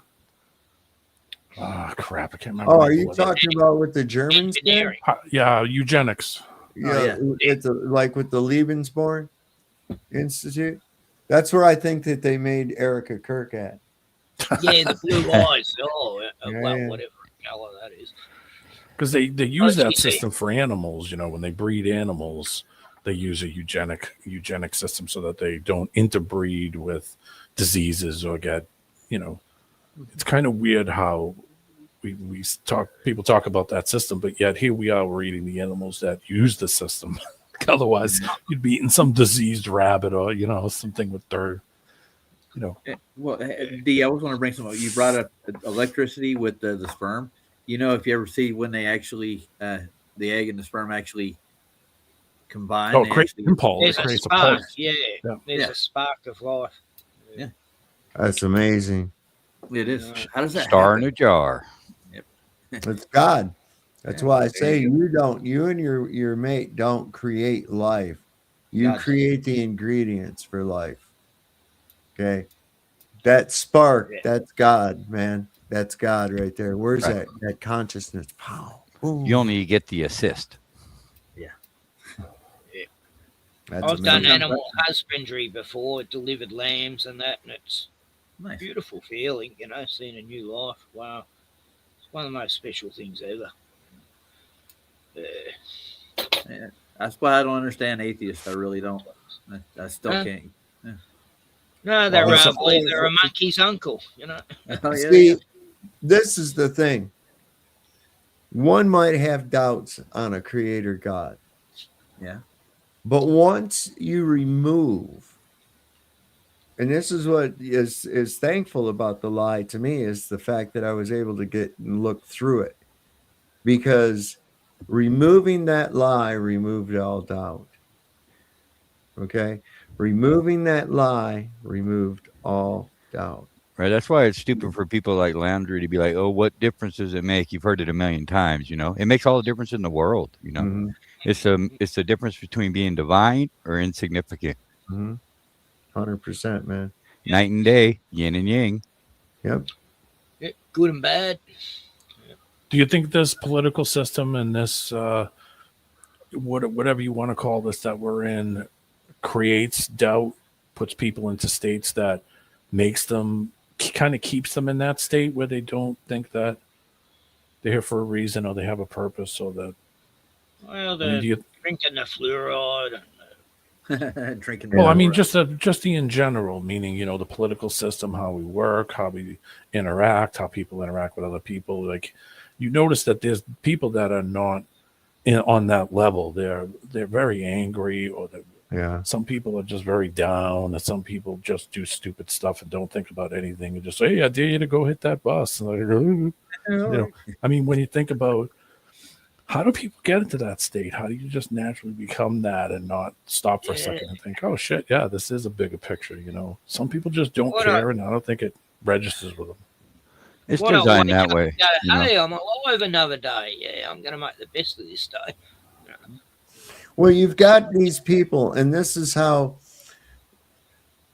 what they rely on, is people want to follow with what they think is the status quo.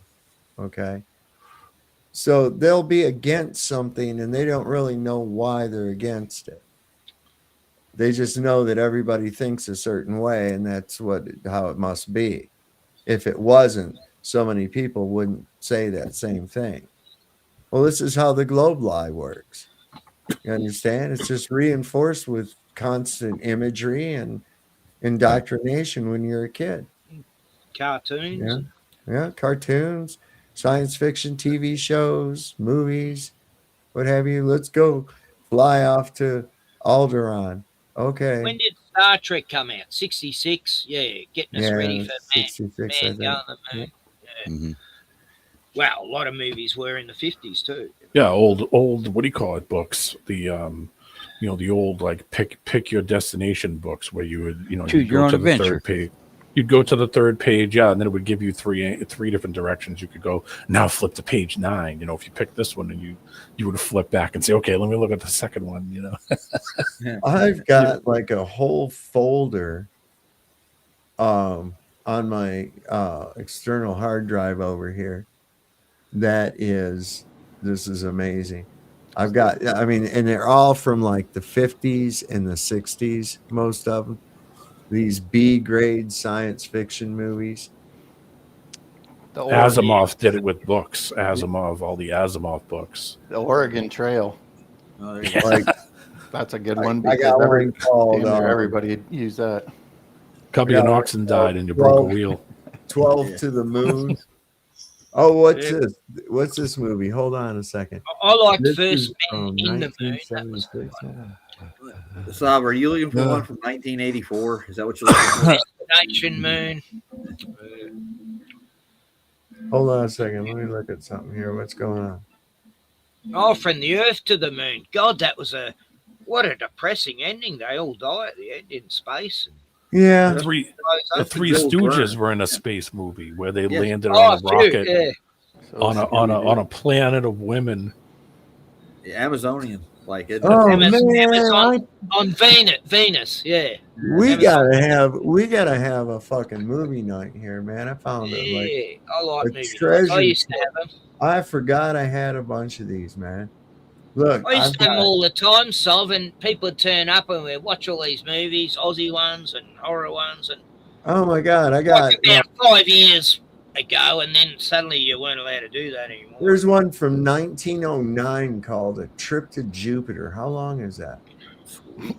It's 8 minutes A and trip 10 to the moon. seconds. Go you watch And that it's tonight. from 19. Get it right now.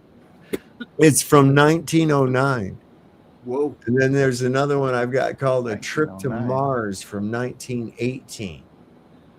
Well, the first one was a trip to the moon, wasn't it? 1906. The Jules Verne's one that you're talking about? That's when people were in black and white. Yeah. Where the moon's got a face and the rocket goes into Yeah, its let's see eye. what this looks like.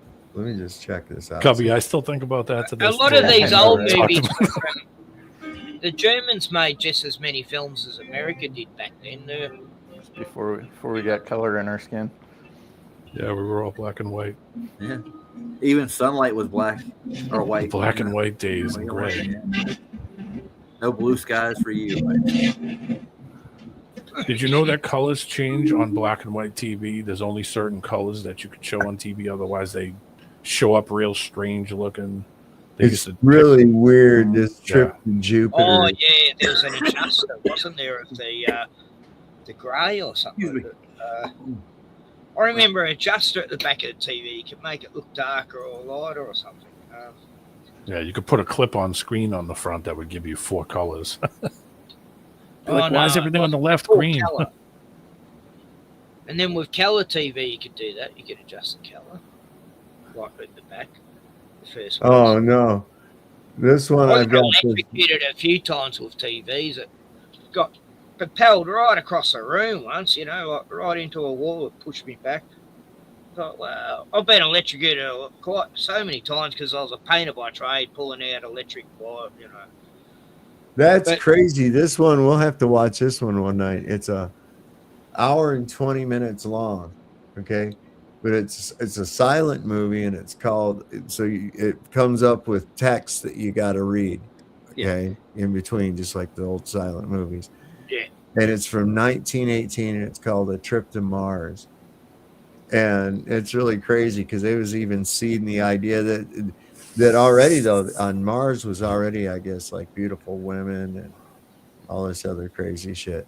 But yeah, we'll have to watch that. You're making me can't. Cubby, Yeah, put I that always in. love the Cubby, idea of Amazon. put that in your fucking notes, Cubby. Put that in your notes. My notes. Mark it Is down. it the silent film, huh? You bring your own your own opinions. Hey, I'm gonna hop off. I appreciate you having me on, Dave. See you, or Justin. Good to see you, JJ. Gary. See you, Yeah, Right on, I gotta JJ. run, guys. Much love. Have a good night, man. See you later, man. I'm sure I will. What was it called again? A trip to Mars. A Trip to Mars. Okay. No. 1918. And there's Amazon women from Venus or something. That's a I got one called Aelita, Queen of Mars from 1924. I just want to make sure you're in the right folder, right? What? I'm fascinated by meeting these. I want to make sure you're in the right folder. Before Yeah, you do it. No, man, this is this is I forgot I had these, man. I've got Creature from the Black Lagoon in here. I've got good. the original and the black and the colorized. There's one from 1955 called Conquest of Space. I know that one. Yeah. There's all kinds of them. I got. I watched all of them back. I had a lot of them on my computer. I lost it Jeez, all. look at us all. I used to read the Frogs. Asimov books. Frogs from 1972. Frankenstein Oh, meets great. the Wolfman. Ray Milland. I think I've seen the trip to Mars though. The first one you were talking Oh, about. Chosen Survivors. Ever seen that one solved? That was 1972. I saw it at the Ooh. movies. What is it called? Chosen Survivors. All these, like 10 people get put down in this underground facility, taken by a helicopter in the middle of the desert. And No. and then they're watching the screen, the end of the world happens, Armageddon, nukes go off, and they're living under there. I And got it's one called Evil Brain from Outer Space. Ooh, 1964. That would be. that's a watcher. Yeah, definitely. We could definitely have like a Dr. or what was it, Dr. Demento type night or These whatever. are like the $5 The DVDs film they throw on the Chosen- bin at Walmart. With two Chosen movies. Survivors was like a lot of movies afterwards copied that theme where they're down in a bunker underground. There's a new series called Solo, and another one where they make out the end of the world's happened and it hasn't, and they're living under there. In this film, they get attacked by mutant bats, but no, it was a great film for its time. I started watching that, You but can't find it anywhere. I've got it though on my computer. I started watching that, but I didn't really get into it. Oh, it might be a bit old. Sam Elliott was in it. Yeah, that's right. Oh, I threw it in the private chat. Oh, he was in Chosen Survivors too, I think. Yeah. I didn't know Sam Elliott was a Tom sci-fi Spencer. actor. Yeah. What do you know? Oh, he was good. Yeah. I've watched his whole career. I'm a Oh, movie man. buff. We got one called Devil Girl from Mars from 1954 too. That sounds gothic. Where did you get all these? At? Dude. I watched one yesterday. It was great. English film. Devil Woman from Mars or something. And yeah, she comes down and holds everyone in this old Scottish English. Yeah, that's the movie. That's it. Yeah, I watched it yesterday. You wear like all black, got like a black hat, like a black skull hat. She looks like wicked or something, you know. No way. You just recently watched I just that? watched it yesterday. Oh, fuck me. Come on. No way. Oh, what a You guys are coincidence. sharing folders. Just, aren't you? I get sick of the old movies, and sometimes I just go, I want to watch an old sci-fi. Hang on. Hang on, I'll go to my history and my YouTube. I'll tell you which exact name is. All right, hold up. It's funny you're talking about this because I've watched a few lately. Saw I threw that movie that Ken was talking about before too in there. I found it on YouTube. Chosen Survivors, Is this 1974. Yeah. Oh, there you go. Devil Girl from Mars. That's it. Yeah. That's it. That's the movie you saw. Colorized version, 1954. Wow. Yeah.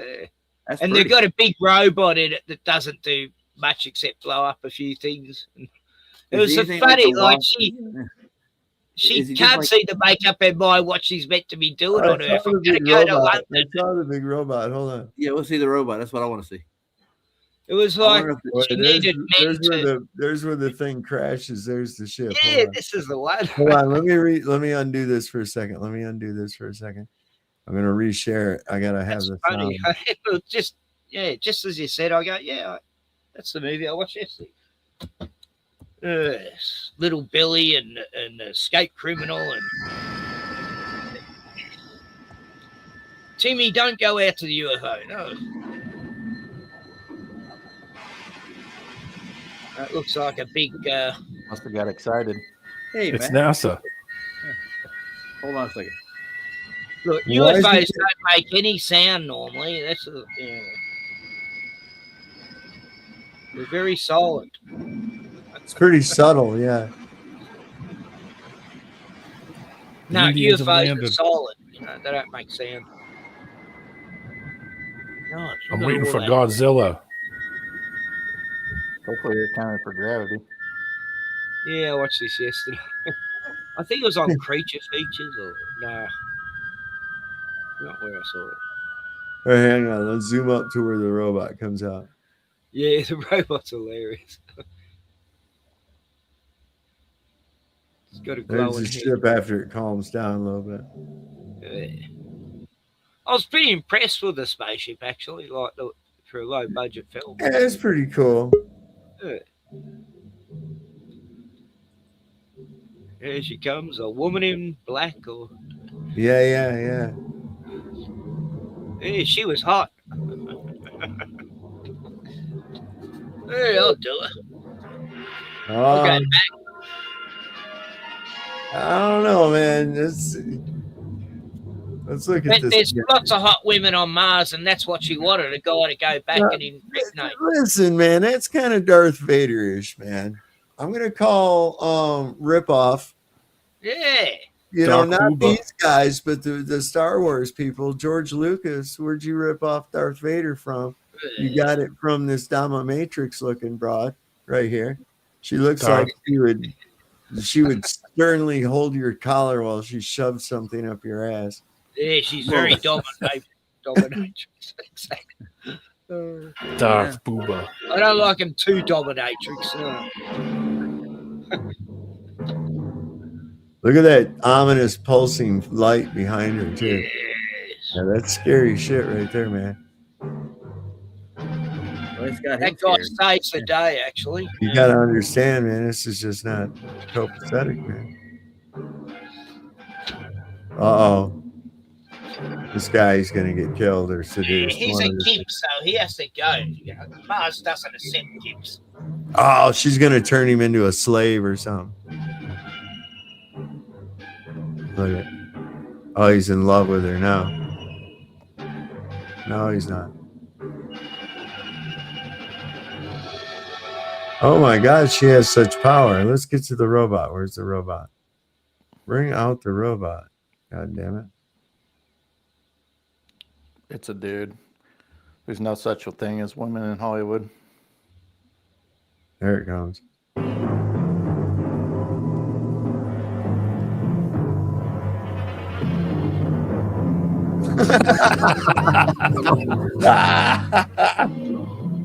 It's a fucking milkshake machine.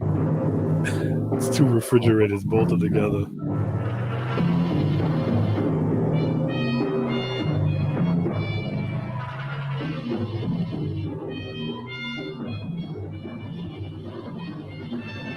I am from Las Vegas. I am a slot machine. Take me to your leader.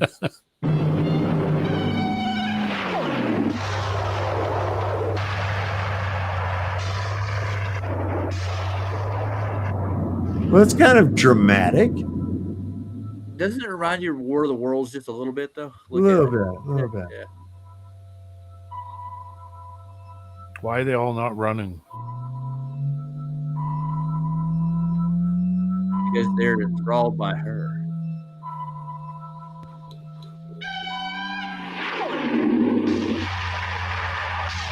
Oh my God, he shot that toy truck. That kid's going to be devastated. Mass attracts mass.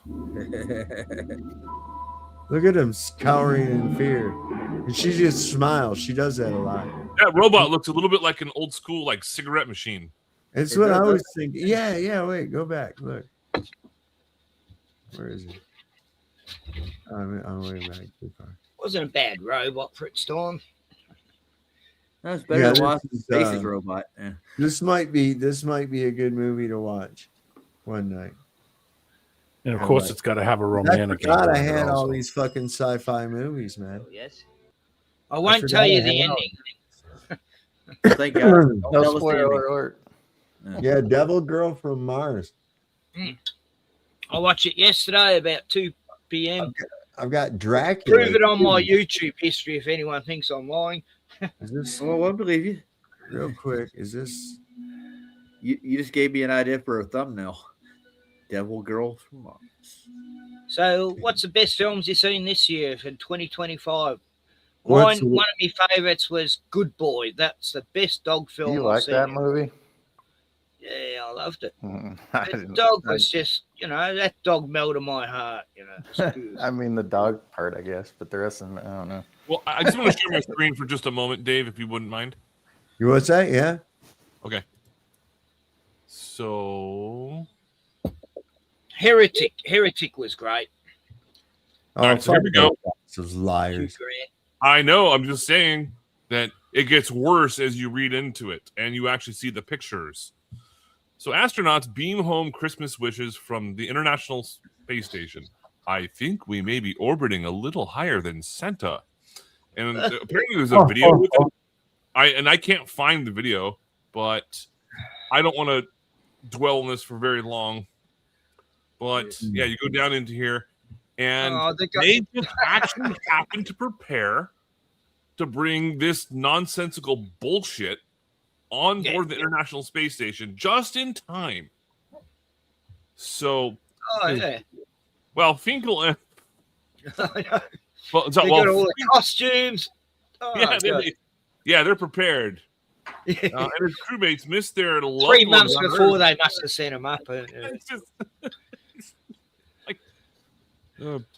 don't worry, this is on space.com, probably also on nasa.gov, so we can trust it.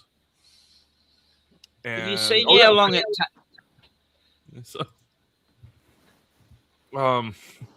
Those are I love idiots. watching them spacewalks. They're amazing. You never NASA see the doc has camera go into documents. the airlock though. Yeah, so here's the other thing as well. This is 2025. The most exciting exoplanet discoveries of 2025. Oh god! Look at all these. Look at all these Wow. marbles. Yeah, it's like Are how you many high marbles? right now?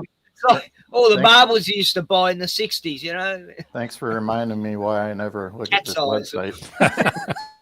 Yeah, so again, I'm not sharing for too long here, but Oh, that's this year, hilarious. the number of NASA tracked confirmed worlds discovered beyond our solar system surpassed 6,000, and several thousand more await confirmation. The milestone reached just 3 decades after the Nobel Prize winning discovery of the first planet orbiting the sun-like star in 1995 is largely the result of the planet hunting power of NASA's Kepler Space Telescope and transiting the exoplanet survey. I've never even heard of it before. Exoplanet survey satellite. Okay. Globus heads are going to explode. Oh shit! Oh shit! Whoops! Did I just cough too loud? Sorry. So that's all I got for now. Thank God for NASA. We wouldn't have known this existed. I know. And Boy, that affects my life on a daily.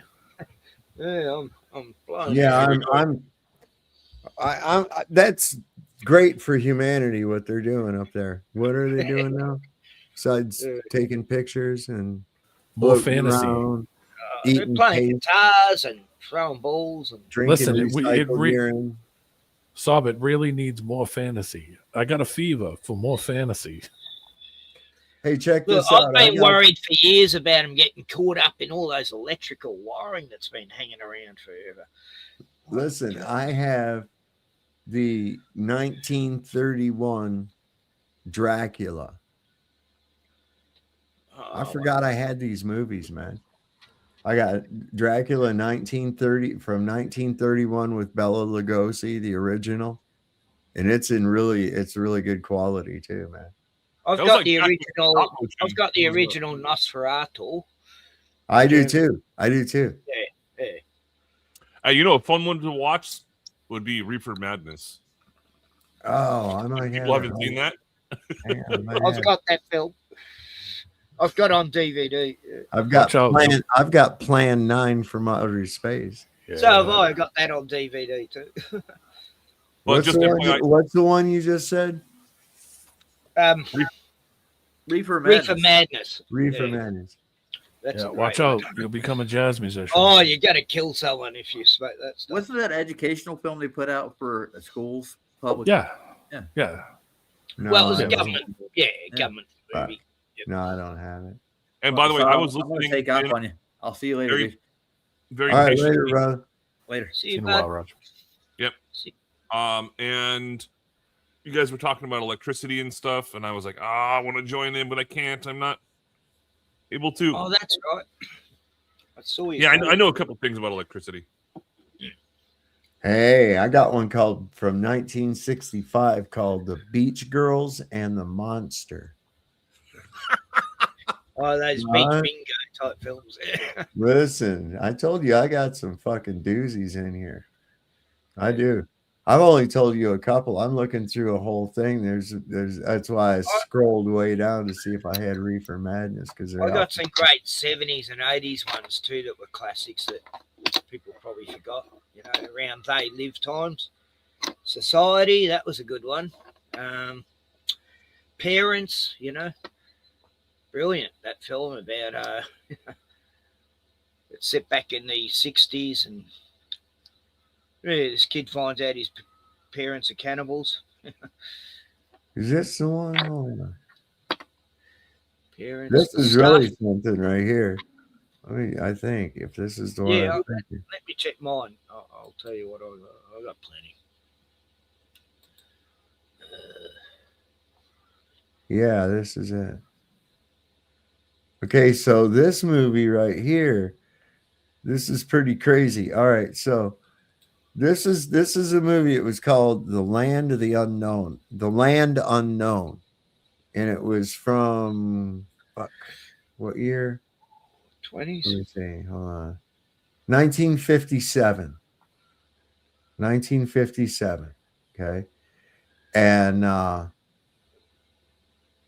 what it is it's after Bird's expedition. And these people are going down to Antarctica, and they're going to go further in to Antarctica. And they discover this is really crazy. Let me show you this. This is nuts.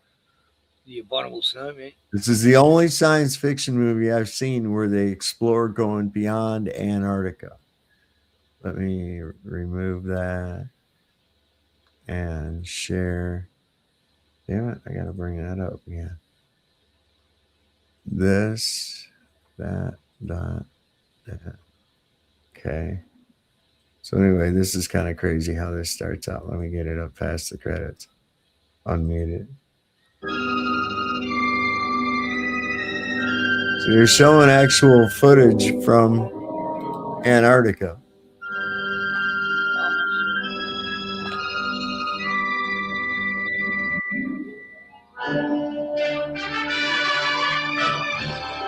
Beloved government.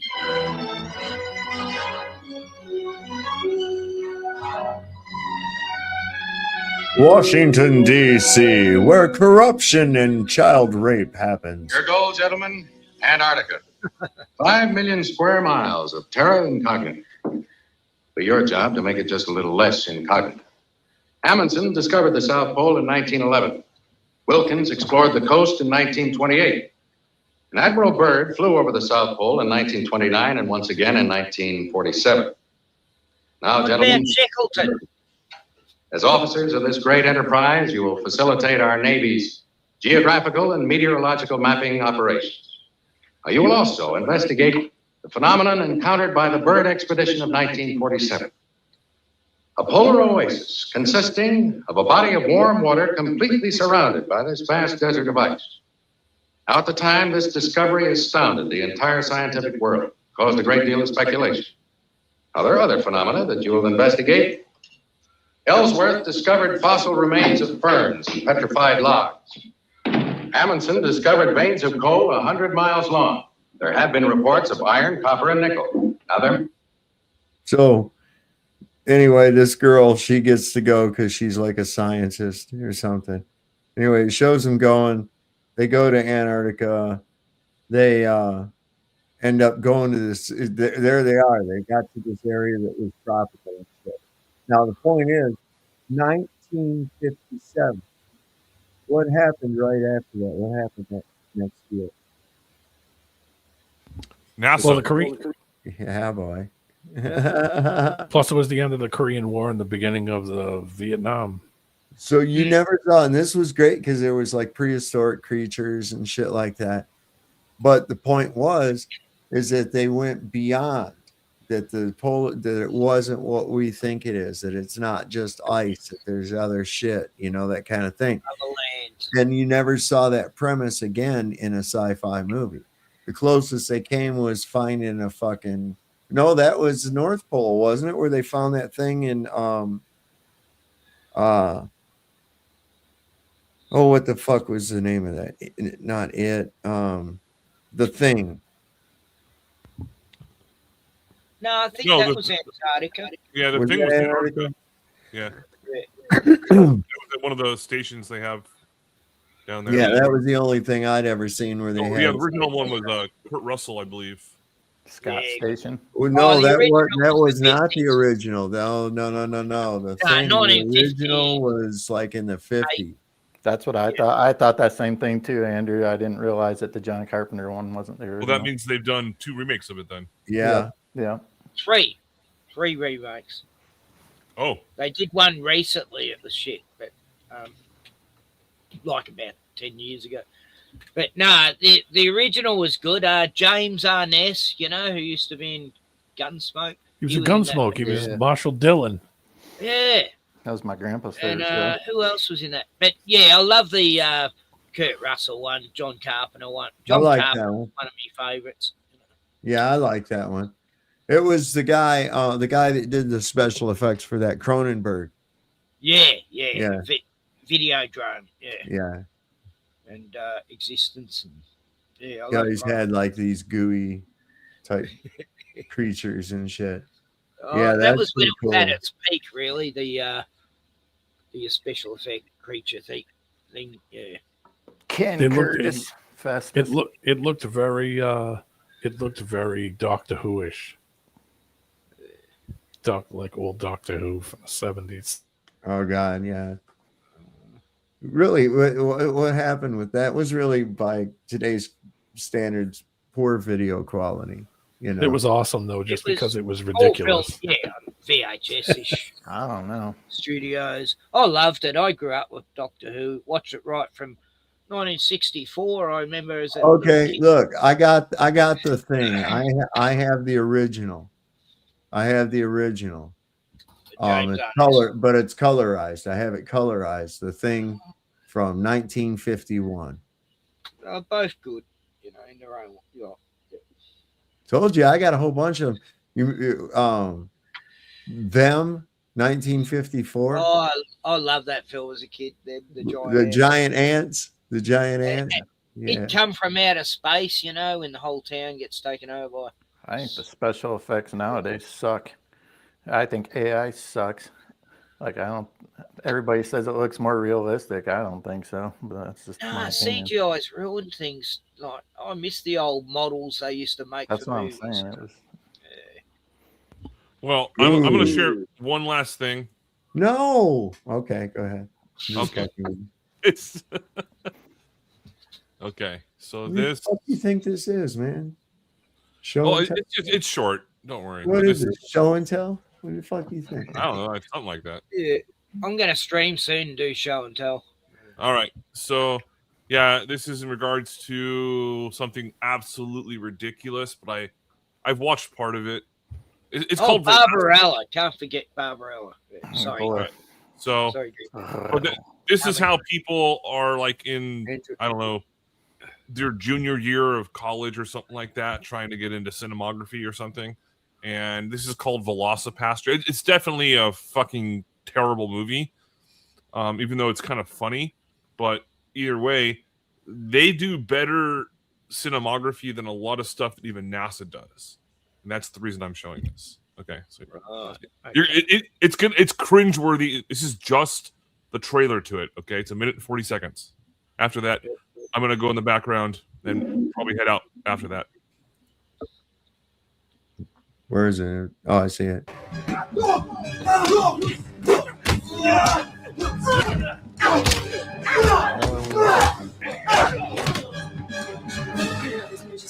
You can follow me home. The Velocipaster, a troubled priest. How long has it been since your last confession? Oh, it's been about 2 years. I do drugs, sell drugs, murder people. The Velocipaster, a beautiful girl with a dark past.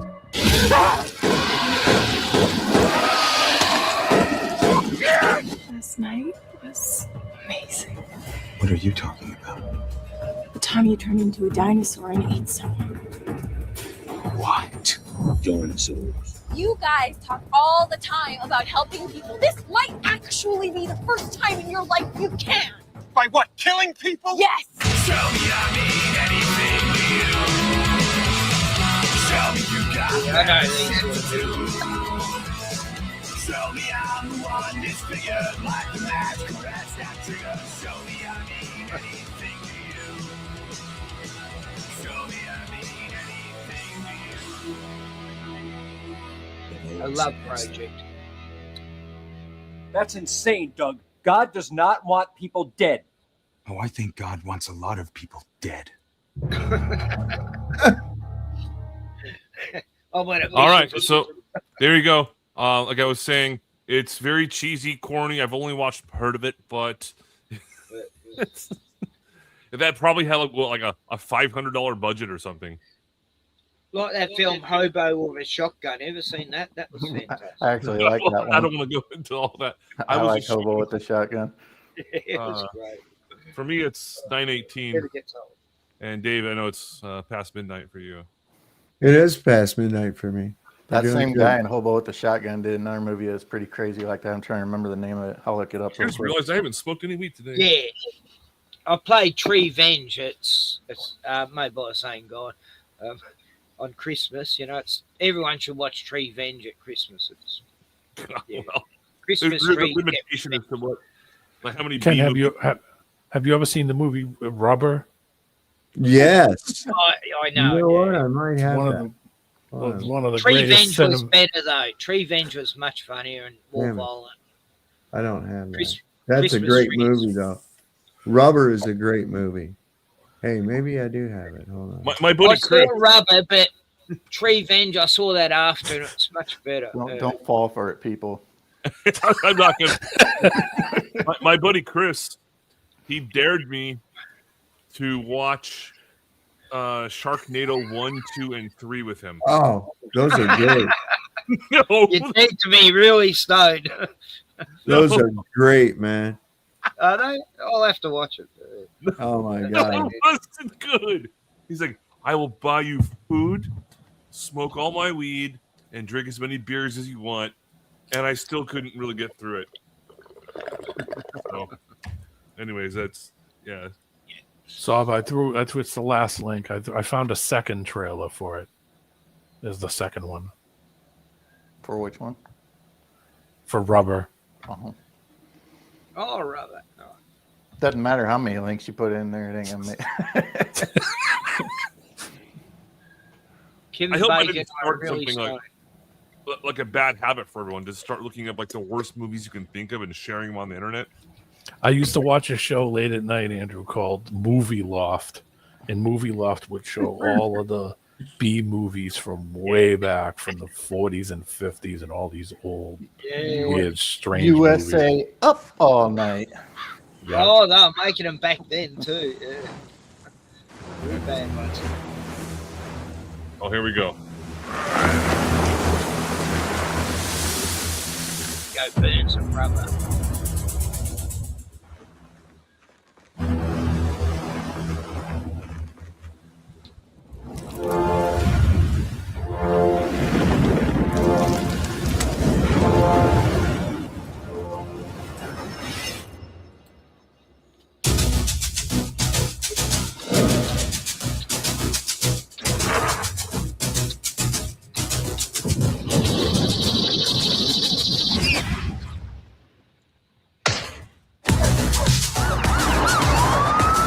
Whoa!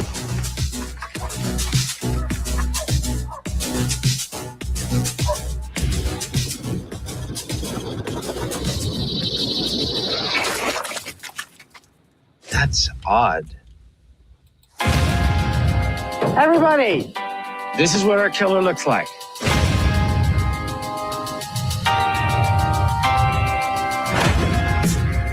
There's no fucking way.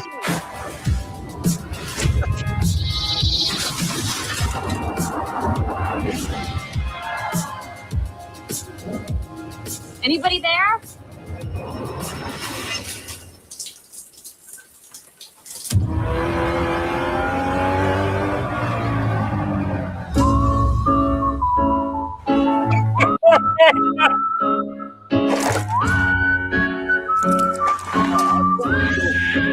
I'm not sure what's worse, Velocipaster or Rubber. an evil tire? I've got one here set up and only goes for a minute. I started something bad. I'm sorry, guys. I wasn't trying to go down the route of like what. B-rated movies. Rubber's a great movie. We should watch it. I wonder if we can find it. Maybe. You need something to fall asleep to. So I've got a trailer lined up and only goes for a minute. It's in the Christmas spirit. Where is it? He's trying to it put should it be in a back. little- I don't know if I can add it. No. You have to add it.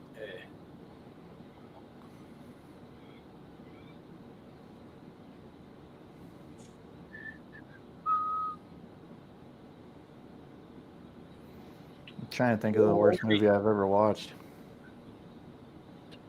just at the Human bottom. Centipede. Have you ever That was seen pretty the bad. Human Centipede? Yeah, Oh, that was more on the gross side. Yeah, well Yeah, I didn't like him. Yeah, I I'm thought not it was into getting horror too movies. nasty.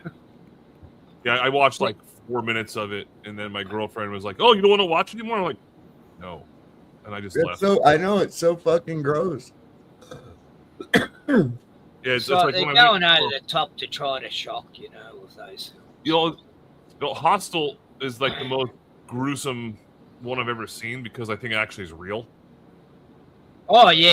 It What is. about did you see the South Park? Oh, Human Centipede?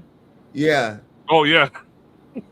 it's so Was that the funny. latest episode? I haven't seen the latest one. No, I was like a few years ago. Yeah, it was a few years ago. They did a Human Centipede type thing. The Terrorizer movies are the most gruesome ones. But Yeah, they have a trailer for that on the internet you can share. It's not copyright.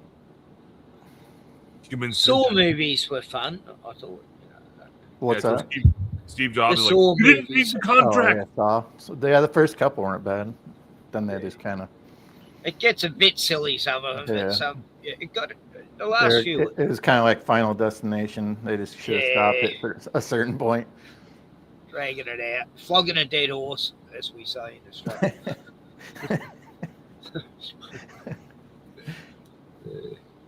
But yeah, no, I saw it at the bottom. I put a link there.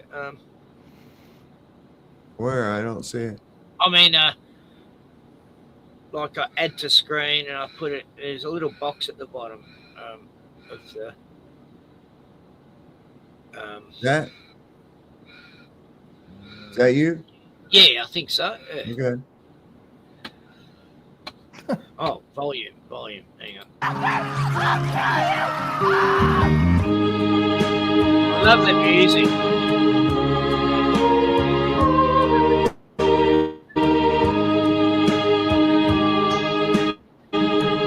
Better speed it up. Oh my god. It's terrifying. These trees go through.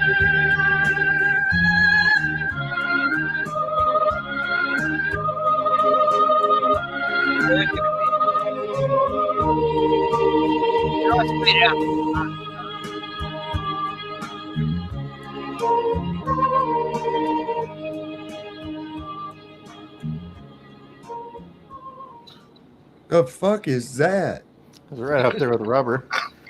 That was by the guy who made Hobo for a Shotgun, Tree Venge, about Christmas Well, just trees imagine- who turn on humanity after they're brought into the houses. They've been tortured. Just imagine you were one of the people that was going to be casted in that, and someone came to you and said, "Hey, would you like to do this part in a movie you're not going to get paid for? It's about Christmas trees coming to life and killing you." I don't know how people just get into that. Well, Trailer Park Boys, half of them were in that movie. Oh, really? I found a copy of Rubber. I am downloading it now so that we can watch it one night. Oh my goodness. Yeah, I used to be able to download movies off YouTube, and that's not there anymore. I don't get it on Paint Premium. Use Real Player. You can download movies with Real Player pretty easy. We had a swim out from the Bondi Beach the other day, where hundreds of people went and swam out there, and there's all these sharks everywhere. Showed strength and solidarity against those evil Yeah. muggies, right? And there are all these grey nurse sharks out there swimming amongst them, and the only way you knew is by this drone camera. All this guy does is show drone footage of sharks, and he filmed it all. It was amazing. But, these things might bite your leg, but they had a lot of fish to eat. All these fish turned up. Well, what was that for? To show solidarity against those? Oh, evil- yeah. If you Bondi Strong. all these other shootings we've had in Australia never we had this sort of response where Prime Minister should be sacked because this happened like it was his actual fault. Like BB's saying he more or less pulled the trigger, in his words, Bandai Danielson. Because of Albanese, he more or less incited this violence and created this terror. Yeah, bullshit. Netanyahu, that was a threat. That Oh, was it a was. threat. He did it in August or September. He said that because you do show solidarity of Palestine, you will have a terrorist attack. Yeah. Because of your He's a prophet. evil Satan. Exactly. When I show him on my streams, and it's like, sorry, that was Satan talking live on TV, and I'm sorry for that. He's a he's a bad hombre. He's a bad character. He's one of the worst, Yeah, him and all those others, Bill Gates, Fauci, and all of them. I don't trust any world leader. Putin's my favourite, but even then, I know he's in the club. They're all, fuck them all. Yeah. Listen, I watched guys, this video. This guy, he was. This guy was at a party with Charlie Kirk. Oh. It's all right. I was going to I was say. just saying they're all in the same club, and I think he's on Charlie delay. Kirk, and when he married Erica, Candice is there seeing at their wedding, getting a photo next to Erica. Like, wow, they're all friends. Anyway, sorry, Salt. Anyway, that's cool. I'm getting ready to sign off here, man. I got to. It's man, that evil Erica, since you just brought her up, I clicked over on this tab, and this is fucking crazy, man. This is this is I love nuts. it. Hang on. Andrew, you're gonna love this. I love the entertainment I have in me last few years. It's the most.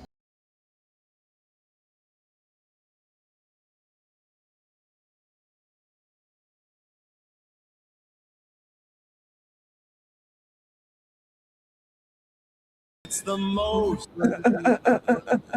What is that, like the white golem version of a fucking... She's evil. That's way scarier than rubber. I don't know, man. Not cool. Not cool. Anyway, the night's still young here. It's 4:31 p.m. I'm going to stream soon. So Roger's doing a stream too, I think. Oh, you're doing one, thanks Ken? for having me. Oh, right. Good to see you, Ken. Yeah, I'll probably join into Hey, man, good to Roger's. see you, buddy. Yeah, right on. Thanks for coming up tonight. Yeah, I thought look, you're more or less on the same page as me, so I thought I better come up sometime. Yeah, Yeah, and Dave, on Tinfoil Sombrero, that'll be 7 p.m. starting time for you. Yep. Right. Yeah, I found it. We're going to get into some weird shit, man. We're gonna what? We're going to get into some weird shit. All right, cool. How about this? I'll give you a heads up on what I'm going to make one of the topics about. And that Right is on.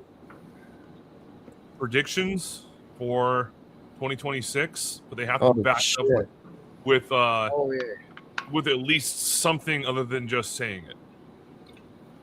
So that's what I'm Listen, bring up. as crazy as everything is, I mean, we could actually throw bullfrogs on buffaloes on that. You know what I'm saying? Oh yeah, I got you. Yeah, it's just been so fucking nutty, Well, I've got two predictions. One of them you kind of gave me, so I'm not going to steal it. I have to come up with another one. What's that?